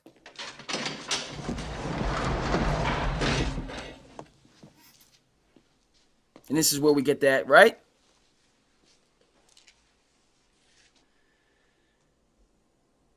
I'm sure by now you've heard. Terrible thing. A man that young, less than a year to go, trying to escape. Broke Captain Hadley's heart to shoot him. Truly it did. We just have to put it behind us. Move on. I'm done. Everything stops. Get someone else to run your scams. Nothing stops. Nothing. Well, you will do the hardest time there is. No more protection from the guards. I'll pull you out of that one bunk Hilton and cast you down with the sodomites. You'll think you've been fucked by a train. And the library? Gone. Sealed off, brick by brick. We'll have us a little book barbecue in the yard. You'll see the flames for miles. We'll dance around it like wild idiots. You understand me? Catching my drift? Or am I being obtuse?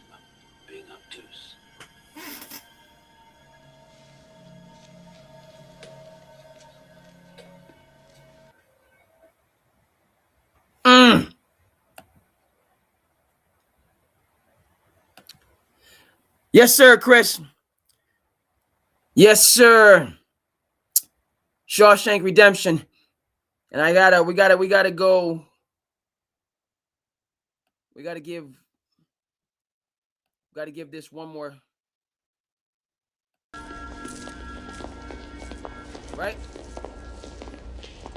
Gotta give this scene because this is the real for me.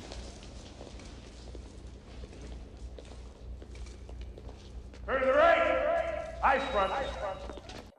Right? First day. First day of your sentence. You're going into that new environment. That freedom and those things you took for granted all your life. Didn't think twice about. Gone. And you know, you got that fear. That good fear. That divine fear.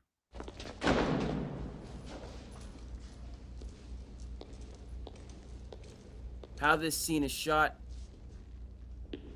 The warden stepping forward, darkness behind him.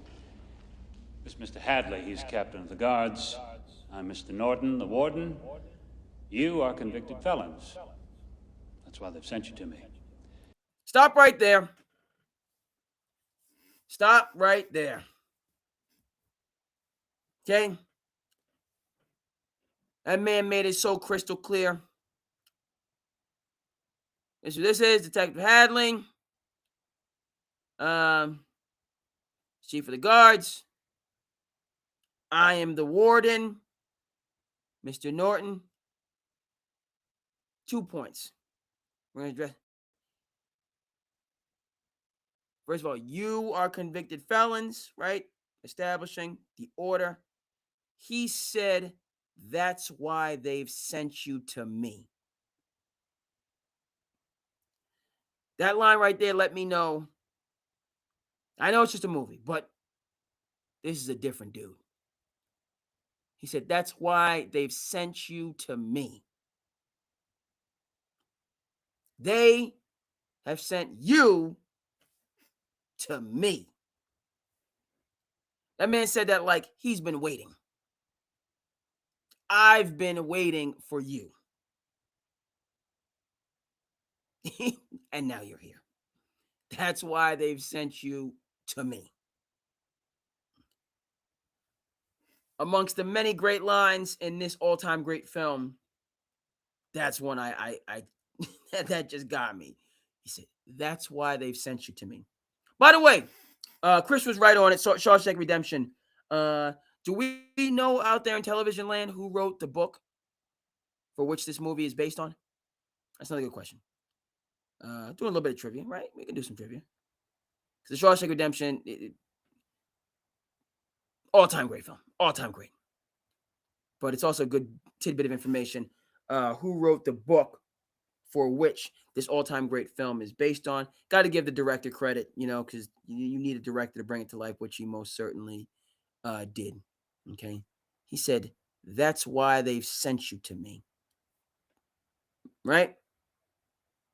Just understanding that age-old quote, the powers that be, in a nutshell. Crystal clear. Rule number one, no blasphemy. I'll not have the Lord's name taken in vain in my prison. The author.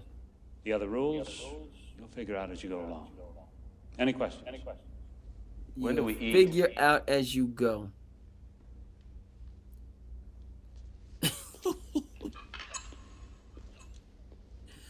Apologize for the profanity. We're doing family friendly. Shit when we say you shit. We're doing family Piss friendly when we here, say folks. You piss. You got that, you maggot dick motherfucker?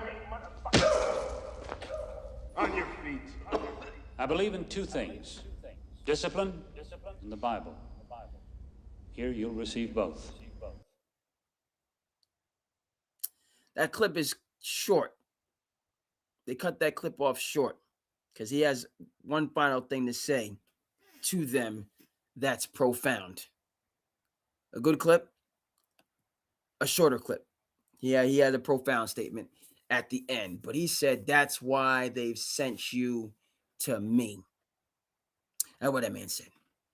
So, yes, Shawshank Redemption, all-time great. We got a little bit of you know what I mean? I'm not going to tell you. I got to show you. Right? I got to show you as one of my professors told me years ago.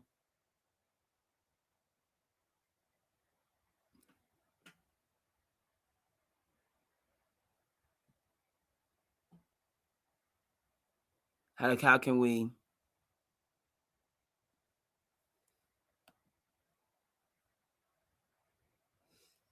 Yes, that's hold on. Let me see if we can, because I know we got a little bit of a delay here. No, we can't do. We're not doing that. We're not doing that. But I got to get it for you on the screen, and then we'll go from there. Yes, indeed. Yes, indeed. This has to be done. Right? Not about telling folks. You got to show them. Got to be done. Shawshank Redemption, Andy Dufresne, Tim Robbins, Morgan Freeman. And while we're on the subject, folks, as we wind down,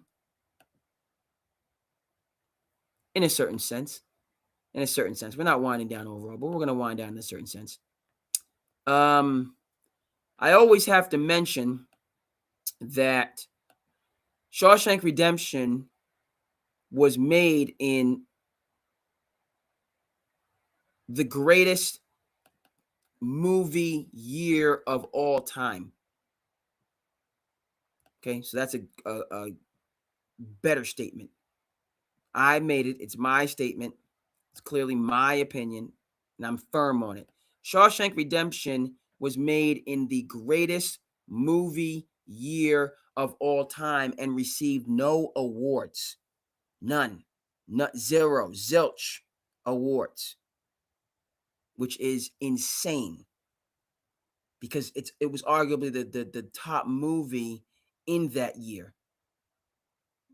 But before we get into who the author of the book upon which the screenplay was written, that year, Pulp Fiction, Quentin Tarantino, his second film, groundbreaking, after Reservoir Dogs, Pulp Fiction, groundbreaking, Jurassic Park, Steven Spielberg, big budget blockbuster film, okay, but maybe not the best film, but a really important film, okay. Shawshank Redemption, okay. So even if you discount Jurassic Park, you still have Pulp Fiction and the Shawshank Redemption in 1 year that you have to now. And then the movie that got everything was Forrest Gump. That's where the Oscars went dead wrong. They got Robert Zemeckis won Best Director. Tom Hanks won Best Actor. They just gave everything to Forrest Gump. Preposterous. That the Shawshank Redemption got shut out. It might. I go back. It might have won Best Screenplay, but I don't think so. Because usually you see those things on the cover. I don't think that they even gave them best. I think they just gave everything to Forrest Gump, which then, now, forever, crying shame, but an all-time great movie year. Crying shame. You froze out. But the Oscars has done that before. Hoop Dreams they didn't recognize Hoop Dreams. The Wire never won an Emmy, right? So just talk about, the award, obviously the awards system is important. It gives people things to strive for. They don't always get it dead wrong, but certain years, dead wrong. Shawshank, Forrest Gump, Pulp Fiction, and you just give everything to doggone Forrest Gump. Stephen King wrote the book upon which the screenplay is based, talking about passion projects and people who are prolific. Stephen King's book on reading is pretty cool. I got it on Audible. Check it out. It's awesome. I will be afraid of Stephen King for as long as I live, even though I know that he's kind of a cool dude. Like, actually, really a cool dude. Big sports fan. He's at all the Red Sox games. When the Red Sox are in the hunt, he's always there. But Stephen King, from the state of Maine, in the north, and of course that's where the Shawshank Redemption is based. It's based in Maine. Stephen King is from because he's from Maine. I'm trying to go down in the chat so I can just see what the heck is going on. All right, we're good there.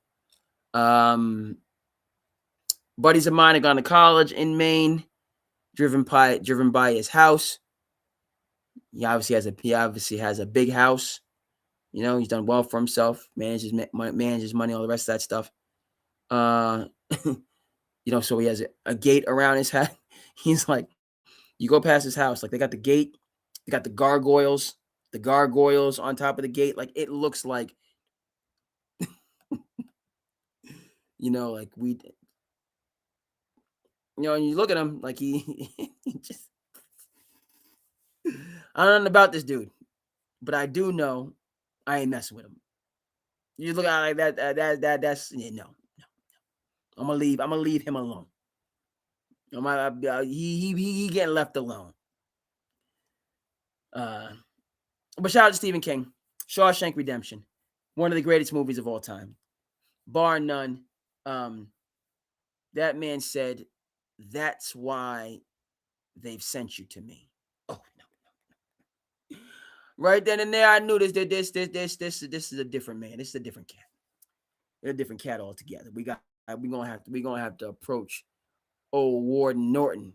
We're gonna have to approach old Samuel Norton in a different way, cause he ain't for no joke. Warden Norton ain't for no joke. My Facebook people, yes indeed. Appreciate you. We're gonna be winding down. We're gonna wind down. Okay. I see IG, they doing Snap on the different socials. IG still has the Snap takes. Excuse me. Which is all good. But let me just go over here and check us out, see how we're doing. Gonna get ready to shift gears in a second. We're gonna stay with the Shawshank. Do I have any further? Yeah, this is the quintessential Morgan Freeman role, Shawshank Redemption. Morgan Freeman, who's actually married to my grandfather's sister. That's a true story. So distant relative of Morgan Freeman, which is interesting. Morgan Freeman, individual that, and you say, why are people still working? Morgan Freeman didn't get his break in acting until he was almost 50. Almost 50. And he had been acting since late 20s, early 30s. He doesn't get his breakthrough until he's almost 50. So you talk about, you know what I mean? Steve Harvey has a good, and I think we've watched that clip, and I don't mind watching it again. Steve Harvey was driving around, living out of his car for years and years, and took him so long to get his breakthrough. And then once it came, the rest is history. But Morgan Freeman, close to 50, if not before Hollywood recognized that this guy has talent. All the folks on Facebook, appreciate you. Happy Thursday. We're going to catch you the next time. Peace. IG folks, yes indeed. Appreciate you. You know where to find your boy. SandCity. Adios. And we still here, yes indeed, on the other platform. We still making it do what it do. YouTube is going, the Twitter is going, the Twitch is going. We got more that we must discuss, but had to get that in for the culture. Warden Samuel Norton, Shawshank Redemption cannot be confused with SandCity Sports. And we're going to do more of that. We got to talk about The Wire. We got to talk about The Sopranos. We got to talk about Breaking Bad, amongst others. Okay, some of the greatest television shows and, of course, the movies. We can go back and forth. The Godfather is one of my all-time favorites. Go Godfather 1 versus Godfather 2. There's just so much to get into. And, of course, I'm receptive. Talk about Clockwork Orange. Talk about, One Flew Over the... Whichever way you want to go with it. Clockwork Orange, where dudes were like literally losing their mind. Chris, you'll speak to it. Like a lot of stuff like was not scripted. You know, people just going loony but loony.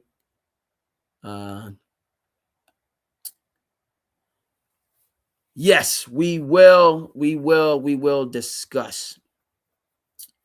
Okay, so let's come back. A couple more things, and I said, yeah, we got to do it. We got to do it, folks. We got to discuss the situation in Michigan from the coach's perspective. See, Chris, you done you right on right there, man, Chris. Chris is bringing, right? Chris is bringing the fire. Okay, he bringing the fire tonight, per usual, right? Because you done just went to something that so we don't even have to. Yeah, we're going. Hold on. We're going to Michigan, but I got to bring this back up on the screen.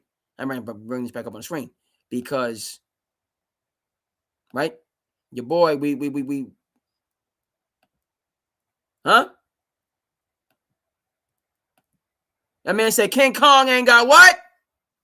King Kong ain't got what on your boy? Okay, Training Day is one of these. It's not an indie film, right? When you talk about it, there's so many things that are fascinating about Training Day. First of all, it's just, and Django as well, but we got to talk about Training Day first.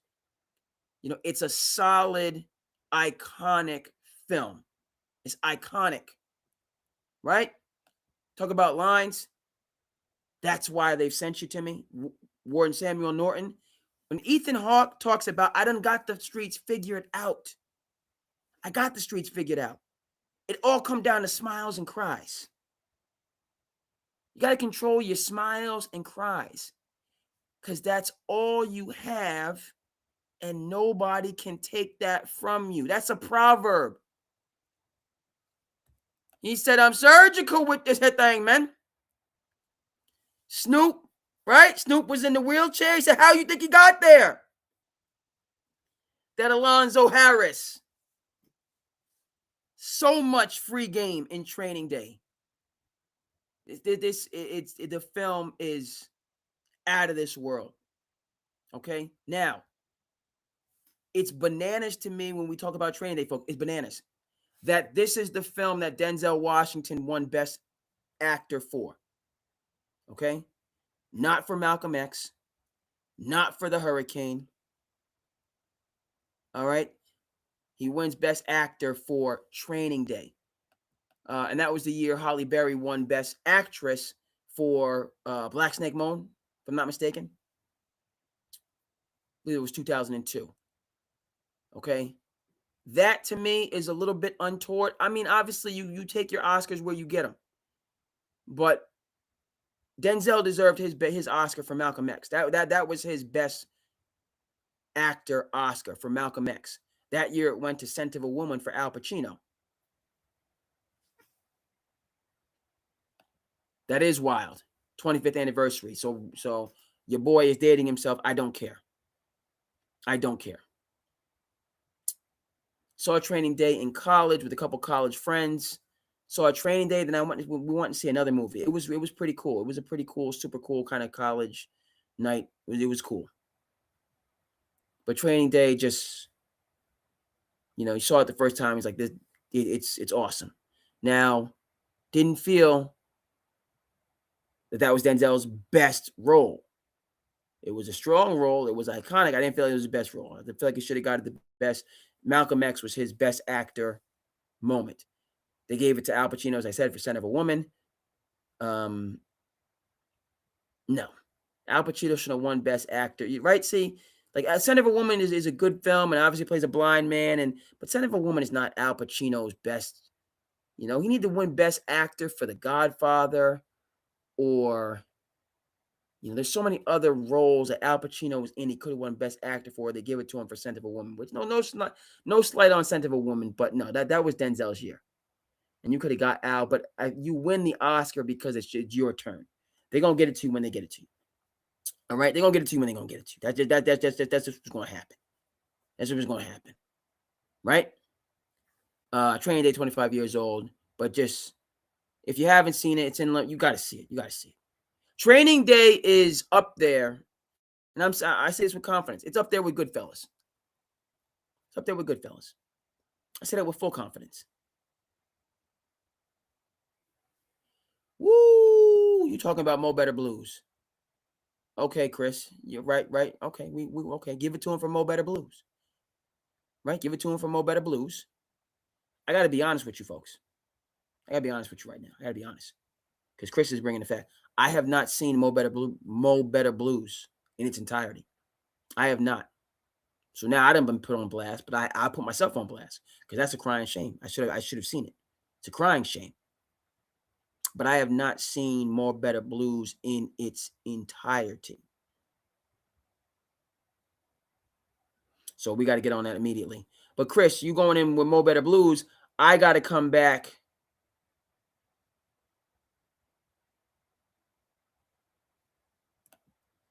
Wakanda Forever.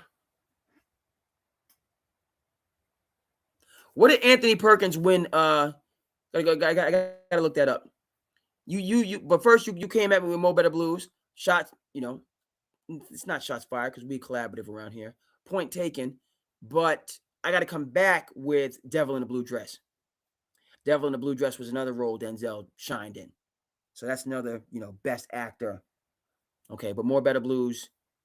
And then I'm gonna say Devil in the Blue Dress is also up there. Woo!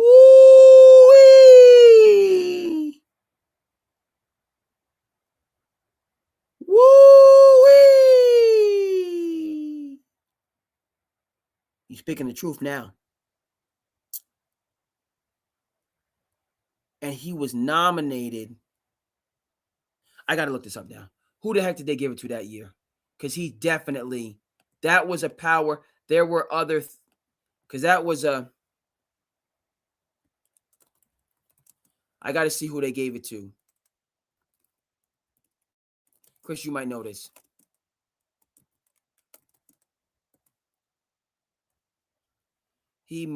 Oh my goodness.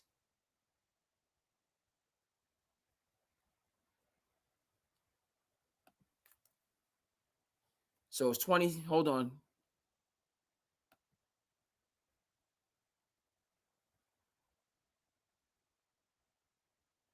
What the heck did Sir Anthony Hopkins, who's.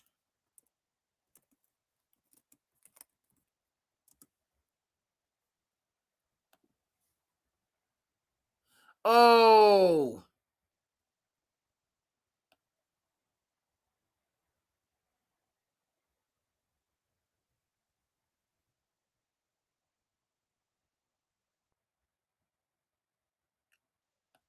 You're right.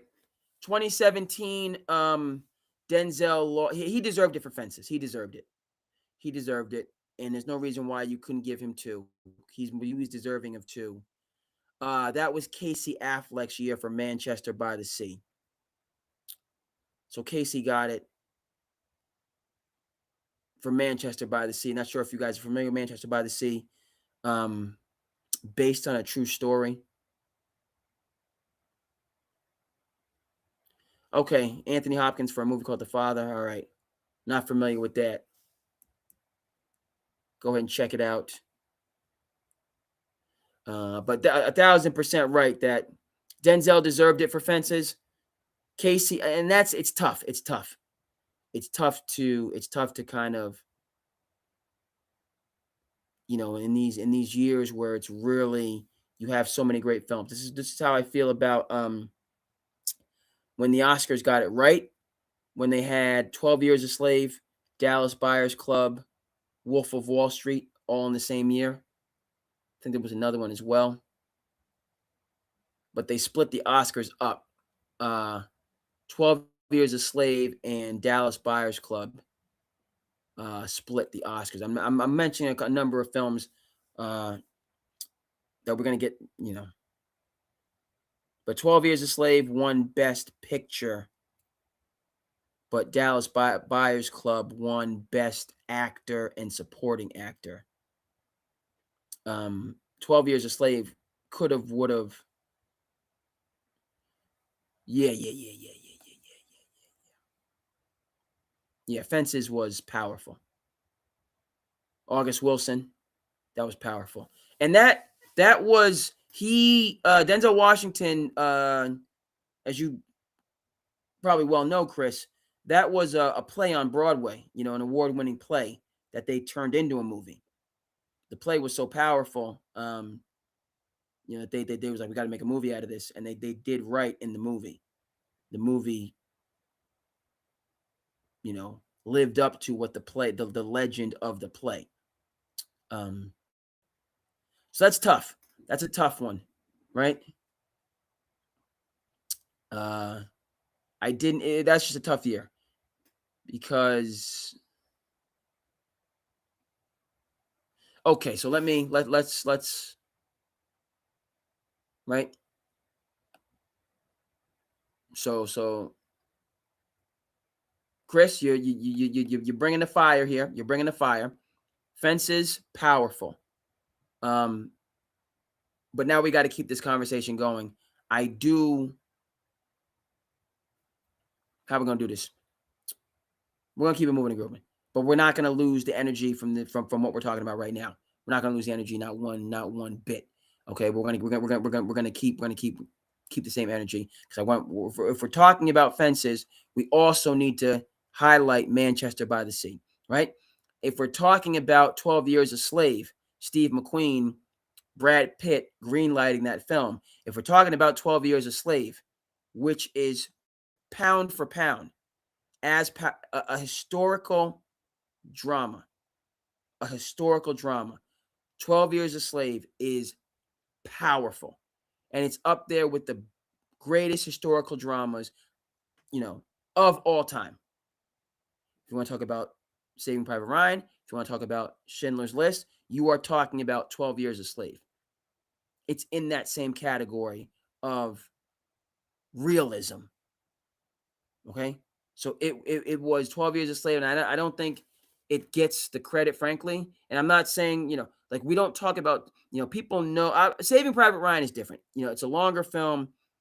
It's a World War II. These are all huge events in history. You got World War II.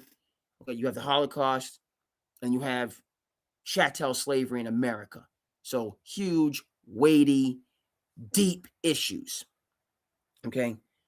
But the way in which they were brought to life, because a lot of people are going to know, people might not know 12 Years a Slave. They might not know Schindler's List. They're going to know Saving Private Ryan.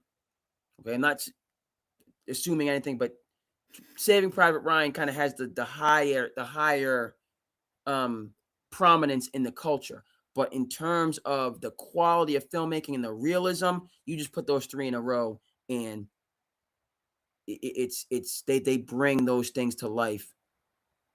Okay, it doesn't make a difference. Your boy is your boy. I'm here. I'm rocking.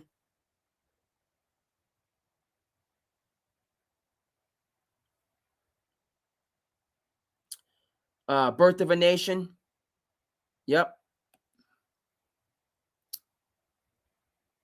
I don't know if this is the original you're talking about, Chris, or the film in history that probably talking about a more recent rendition of Birth of a Nation, which is an important film in history. We're talking sports, we're talking culture, so we're not going to go too deep into it. But Birth of a Nation is a very important film in history in terms of its impact on the culture. But what am I getting at? What are we getting at? It's that there are certain years, 12 Years a Slave, and this is a conversation. It won the Oscar for Best Picture, and it deserved to do so. But folks, if you have not seen The Dallas Buyers Club, Matthew McConaughey, Jared Leto, you got to see it. Okay. And so the connecting point is, yes, Denzel deserved to win Best Actor for Fences, but Casey Affleck's performance Yeah, no, not Full Metal Jacket, right? Full Metal Jacket's another one in terms of these docudramas. These docudramas where the realism is wild. Okay. Another one that I have to, because now we're on the topic. You're talking about Saving Private Ryan, Schindler's List, 12 Years a Slave. You put Full Metal Jacket in there. The Deer Hunter. The Deer Hunter. Okay. All time great film. Like top 10. The Deer Hunter. Have to see it. One of my teachers at prep school put me onto it. All time great. All right. So Chris again started this.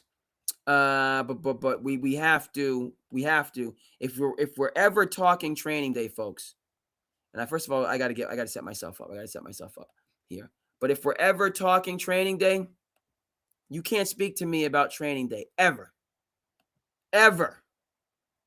unless you mention this film with it, ever.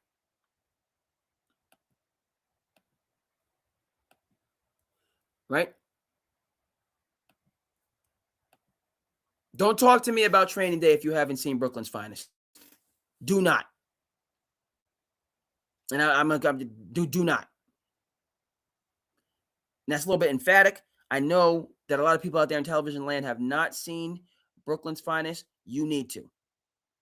Point, period, end of story, done. If you liked Training Day, if you rock with Training Day, okay, you will rock with Brooklyn's Finest. See some of the same people. See Ethan Hawke there, along with Don Cheadle, Wesley Snipes, Richard Gere.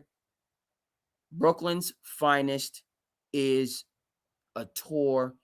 It's you don't lose anything. It's a different film than Training Day, but you're not losing anything. And a lot of that has to do with same director, Antoine Fuqua. Right, Antoine Fuqua. He's done a couple things since then, but tell you a little bit about Antoine. I don't mind doing this. Talking film.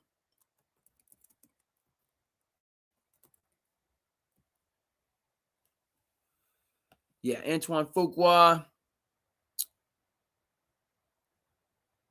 He's done the Equalizer 3. Some more recent. Did Southpaw.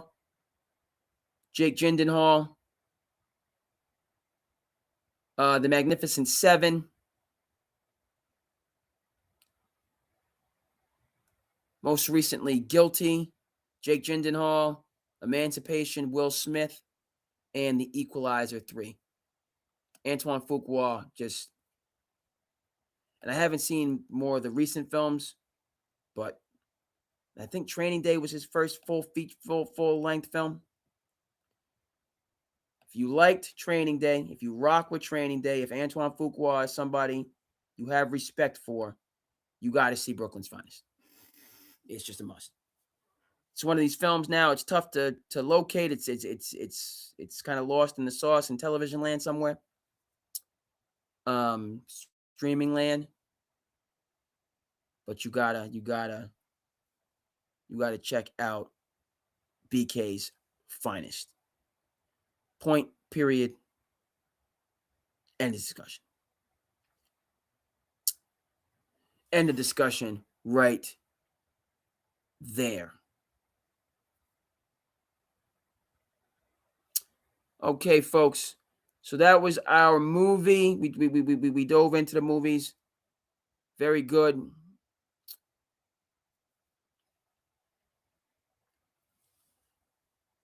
I discussed the Michigan situation earlier on. Unless there is, I might come back to the Michigan situation on the next SandCity, tie that into the college football playoff, and then just go bigger picture with that. I don't know how much longer.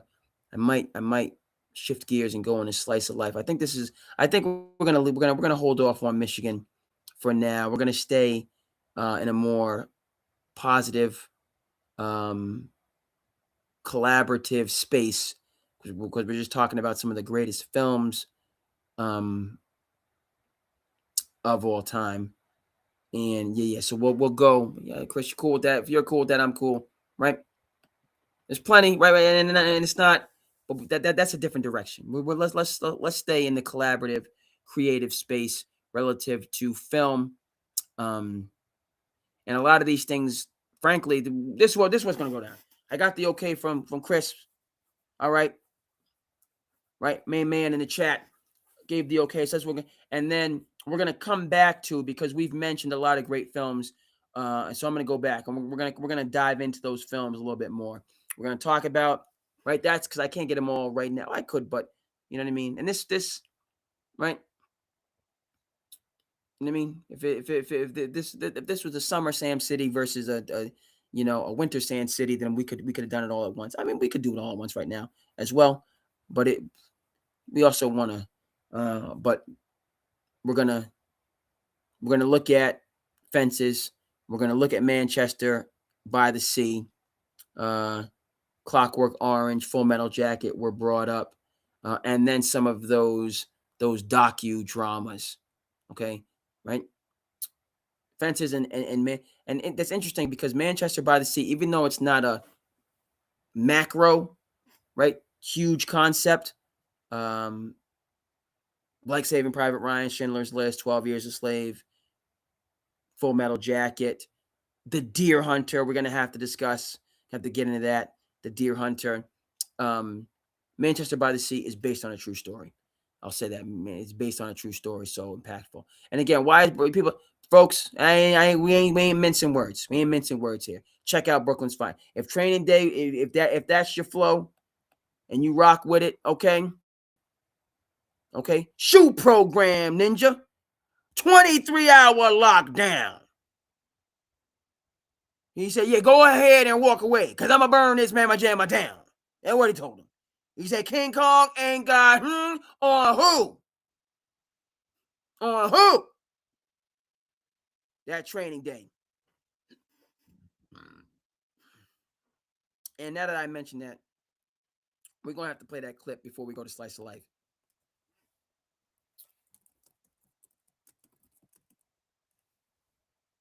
We're going to have to play that kit clip. Get it?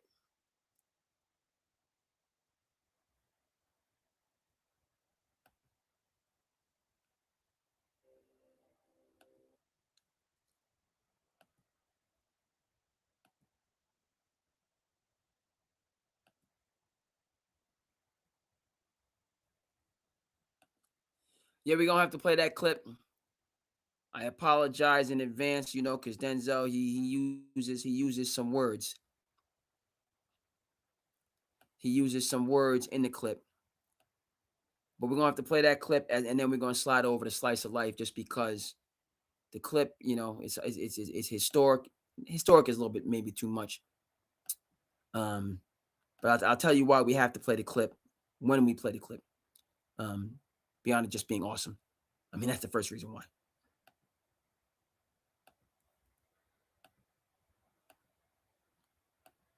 First of all, let's get it lined up correctly. Now we can go. Oh, you motherfuckers. Watch your mouth. Okay. Listen. All right. I'm putting cases on all you bitches. Huh?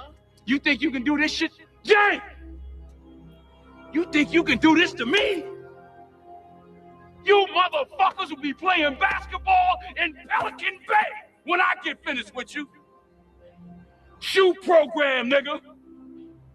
23-hour lockdown. I'm the man up in this piece. You'll never see the light of who the fuck you think you fucking with. I'm the police. I run shit here. You just live here. Yeah, that's right. You better walk away. Go on, walk away, because I'm going to burn this motherfucker down. King Kong ain't got shit on me.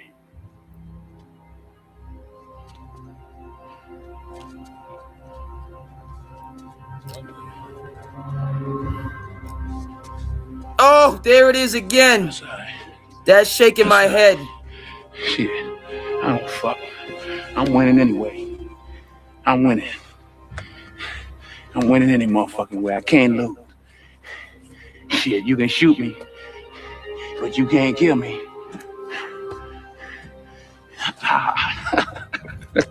Yeah. Oh, what a day. What a motherfucking day.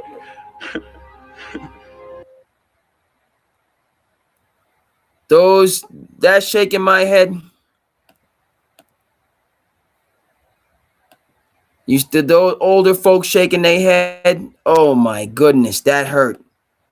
When you see them folks just looking at him and shaking his head, that hurt. That's that.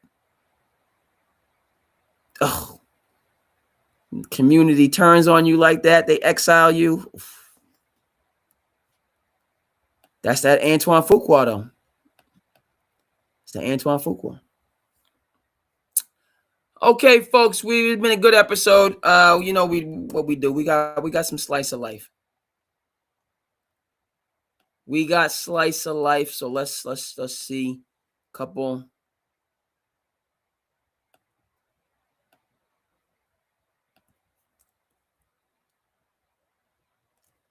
Slice of life. Okay.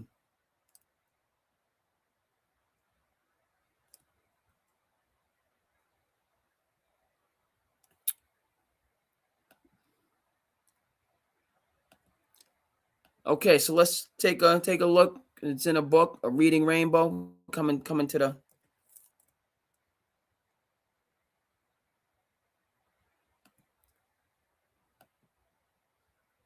our slice of life, and then we're gonna get called and get ready for the next episode, next work day, next episode. Beautiful thing. Let's go.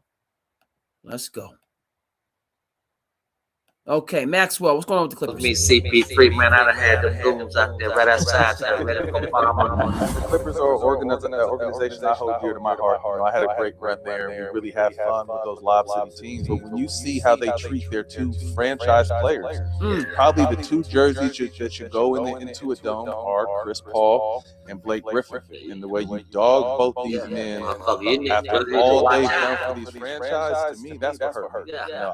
We don't know what Chris said, what the coach said, what the assistant coach said, but just from an outside looking in and a person who's been there, how do you treat your two best players that have ever played in your franchise the way you treat them and expect growth? Shit, some coward ass shit, man. You gotta look CP3 in his face and tell him, okay, man, this is what we do. These motherfuckers don't show the homage to the players that they're supposed to be showing the homage to. They show the homage to these other motherfuckers that's coming and trying to be what this motherfucker was. Whoever has something to do with that fuck shit right there. Lawrence Frank.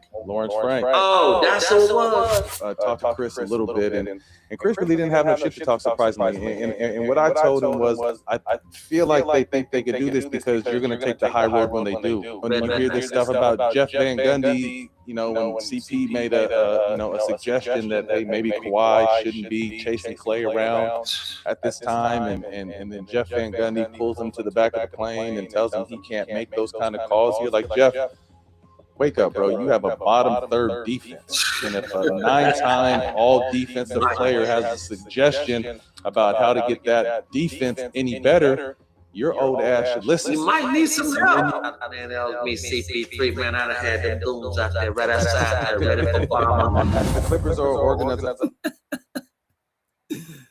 Vernon Maxwell. Yeah. He pulls no punches. Yeah. Look, Blake Griffin got all his money, right? So, talk about that. That's that take from me. Yeah, when Jerry West first came in, Blake Griffin, you're gonna be a Clipper for life. Got all his money, and then he began a rebuilding process. Blake, you got to go, and we got to start to rebuild this a certain type of way. That's the tough, quote unquote, cold part of it. But Blake got all of his money. He didn't get a chance to stay, but he got all of his money, and he could have went elsewhere. With CP3, as has been previously discussed, don't like how his farewell, retirement year, farewell tour. But there was some major beefing going on there. Major. Okay. And the Clippers, yes, right now it's toppled down, and They have things going on at the macro level in terms of Daddy Warbucks, richest owner in team sport, and what was going on, and then so that's kind of a dark cloud over the entire season. But they have one of the strongest organizational cultures in basketball, and so Chris needs to get on board with that. I really hated the Derek Queen trade. I thought it was actually irresponsible and fireable to not put protections on the pick. And yet I also really like Derek Queen. I liked him in the draft. I've thoroughly enjoyed watching him in these games. He's got just this extra competitive side. Like he's really competitive. He's a really interesting offensive player. He's kind of moved into this one-of-one zone of players who are like, I'm not seeing that anywhere else. And I kind of feel, I don't know what he is. He might be a sieve defensively. You might never be able to win with him. But offensively, he's fascinating. So trading that asset for him on paper was the right move. It was just the asset they gave up was so terrible that it's kind of overshadowed the move. But I still like the player. Wouldn't that be the greatest accomplishment for him in his career, to just overcome this disaster trade that I think would hang around the neck of almost any other player who are involved in that circumstance? But he is so good and so demonstrably and obviously talented and skilled in the exact thing that bigs can transform their team with, which is running offense. I like the Şengün comparison because they have the same like wiggle through the defense kind of drive. Like Derek Queen improbably has one of my favorite spin moves in the NBA. Like there's just a lot to his game that really works. He's a half-court possible like elite half-court guy. I really hated the Derek Queen trade. I thought it was actually irresponsible and fireable. Right. So Derek Queen, right, they moved up. Joe Dumars, we got to get this guy. Gave up a draft pick, which Pelicans, they better get the heck out of the lottery. So they don't have to give that pick away. So they gave up, but Derek Queen's a dude, right? He's not just because he's on my fantasy team, not just because I believe in this guy, not just because he played in the same high school team as Cooper Flagg, Liam McNeely, others. I think there was 4 first-round picks on that Montverde team. Okay, but Derek, he is what Zion Williamson could have been. So they can get rid of Zion and just build around him. But the whole, Joe Dumars, and obviously Joe Dumars is known for Darko, right? Never going to live that down. But he got the Derek Queen trade right, because you can build around this young man for the future, just like you can build around Cooper, just like you can build around VJ. Let's talk about Dylan Harper as well. Dylan Harper thing. Wow. He can do so many things offensively already. And he looks like he's 25. Some of the moves, like you can't even remember when you're watching him what hand he shoots with. He's so comfortable bouncing off people and getting to the rim. I'm just absolutely in love with him as a player. I fucking love Dylan Harper. What a pick. What a fucking miracle for them. He just gets into the lane about as easily as anybody in the league right now. And it's not all brute force. It's not all pure speed. You're right. Like he is just kind of bouncing between people. The footwork is really great. Just like a really clever player. For him to be in this like low stakes role, as you're saying, where he can just come in and be himself, it's hard not to be blown away by that on a nightly basis. To get that dude at number 2 after getting Wemby is one of the bigger combo miracles we've seen. This Dylan Harper thing. Wow. He can do so many. Draft class is loaded. This year's draft class coming in loaded.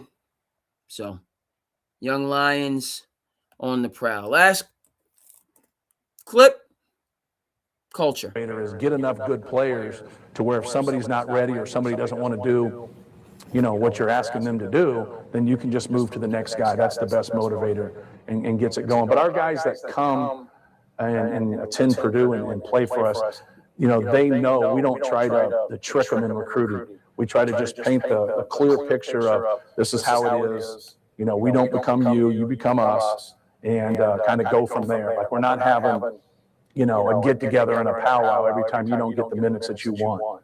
Go out there and, and produce. Go out there and practice every day. Put in extra time. Keep your nose clean. Be on time. Like all the things that translate to winning. Like do those things. And complaining doesn't go over too much. With us. So as a coach, the best motivator is get enough good players to where if somebody's not ready or somebody doesn't want to do, what you're asking them to do, then you can just move to the next guy. That's the best motivator and gets it going. But our guys that come and attend Purdue and play for us, they know we don't try to trick them in recruiting. We try to just paint a clear picture of this is how it is. We don't become you, you become us, and kind of go from there. Like, we're not having, a get together and a powwow every time you don't get the minutes that you want. Go out there and, and produce, go out there and practice every day, put in extra time, keep your nose clean, be on time, like all the things that translate to winning, like do those things. And, complaining doesn't go over too much, with us. So as a coach, the best. No lies detected. Said, we don't become you, you become us. It's a coach that lost in the first round one year, took his team to the Natty the next year. So he's tried and true. Tried and true, loyal to it. Okay, folks. So let me. I think we're gonna end there. And a lot of good stuff to kind of get to. Most certainly. Let me just go check. I don't necessarily dive into another. But one thing, the idea of Oklahoma City, whether they're good or bad for basketball, they're great. Great story. Win, baby, win. More and more. Okay. And then, that rising tide. Right? Rising tide to lift all boats. Going back to late great David Stern, the world was not going to catch up to the United States after the Dream Team, and except that they went ahead and caught up. And the rest is history, right? So Oklahoma City raising that bar, and everyone is forced to follow suit. Hey! SandCity, go! Yes, here I am. I'm your host, the Cape Podcast, artist formerly known as Andre. Thank you so much for tuning in to Sand.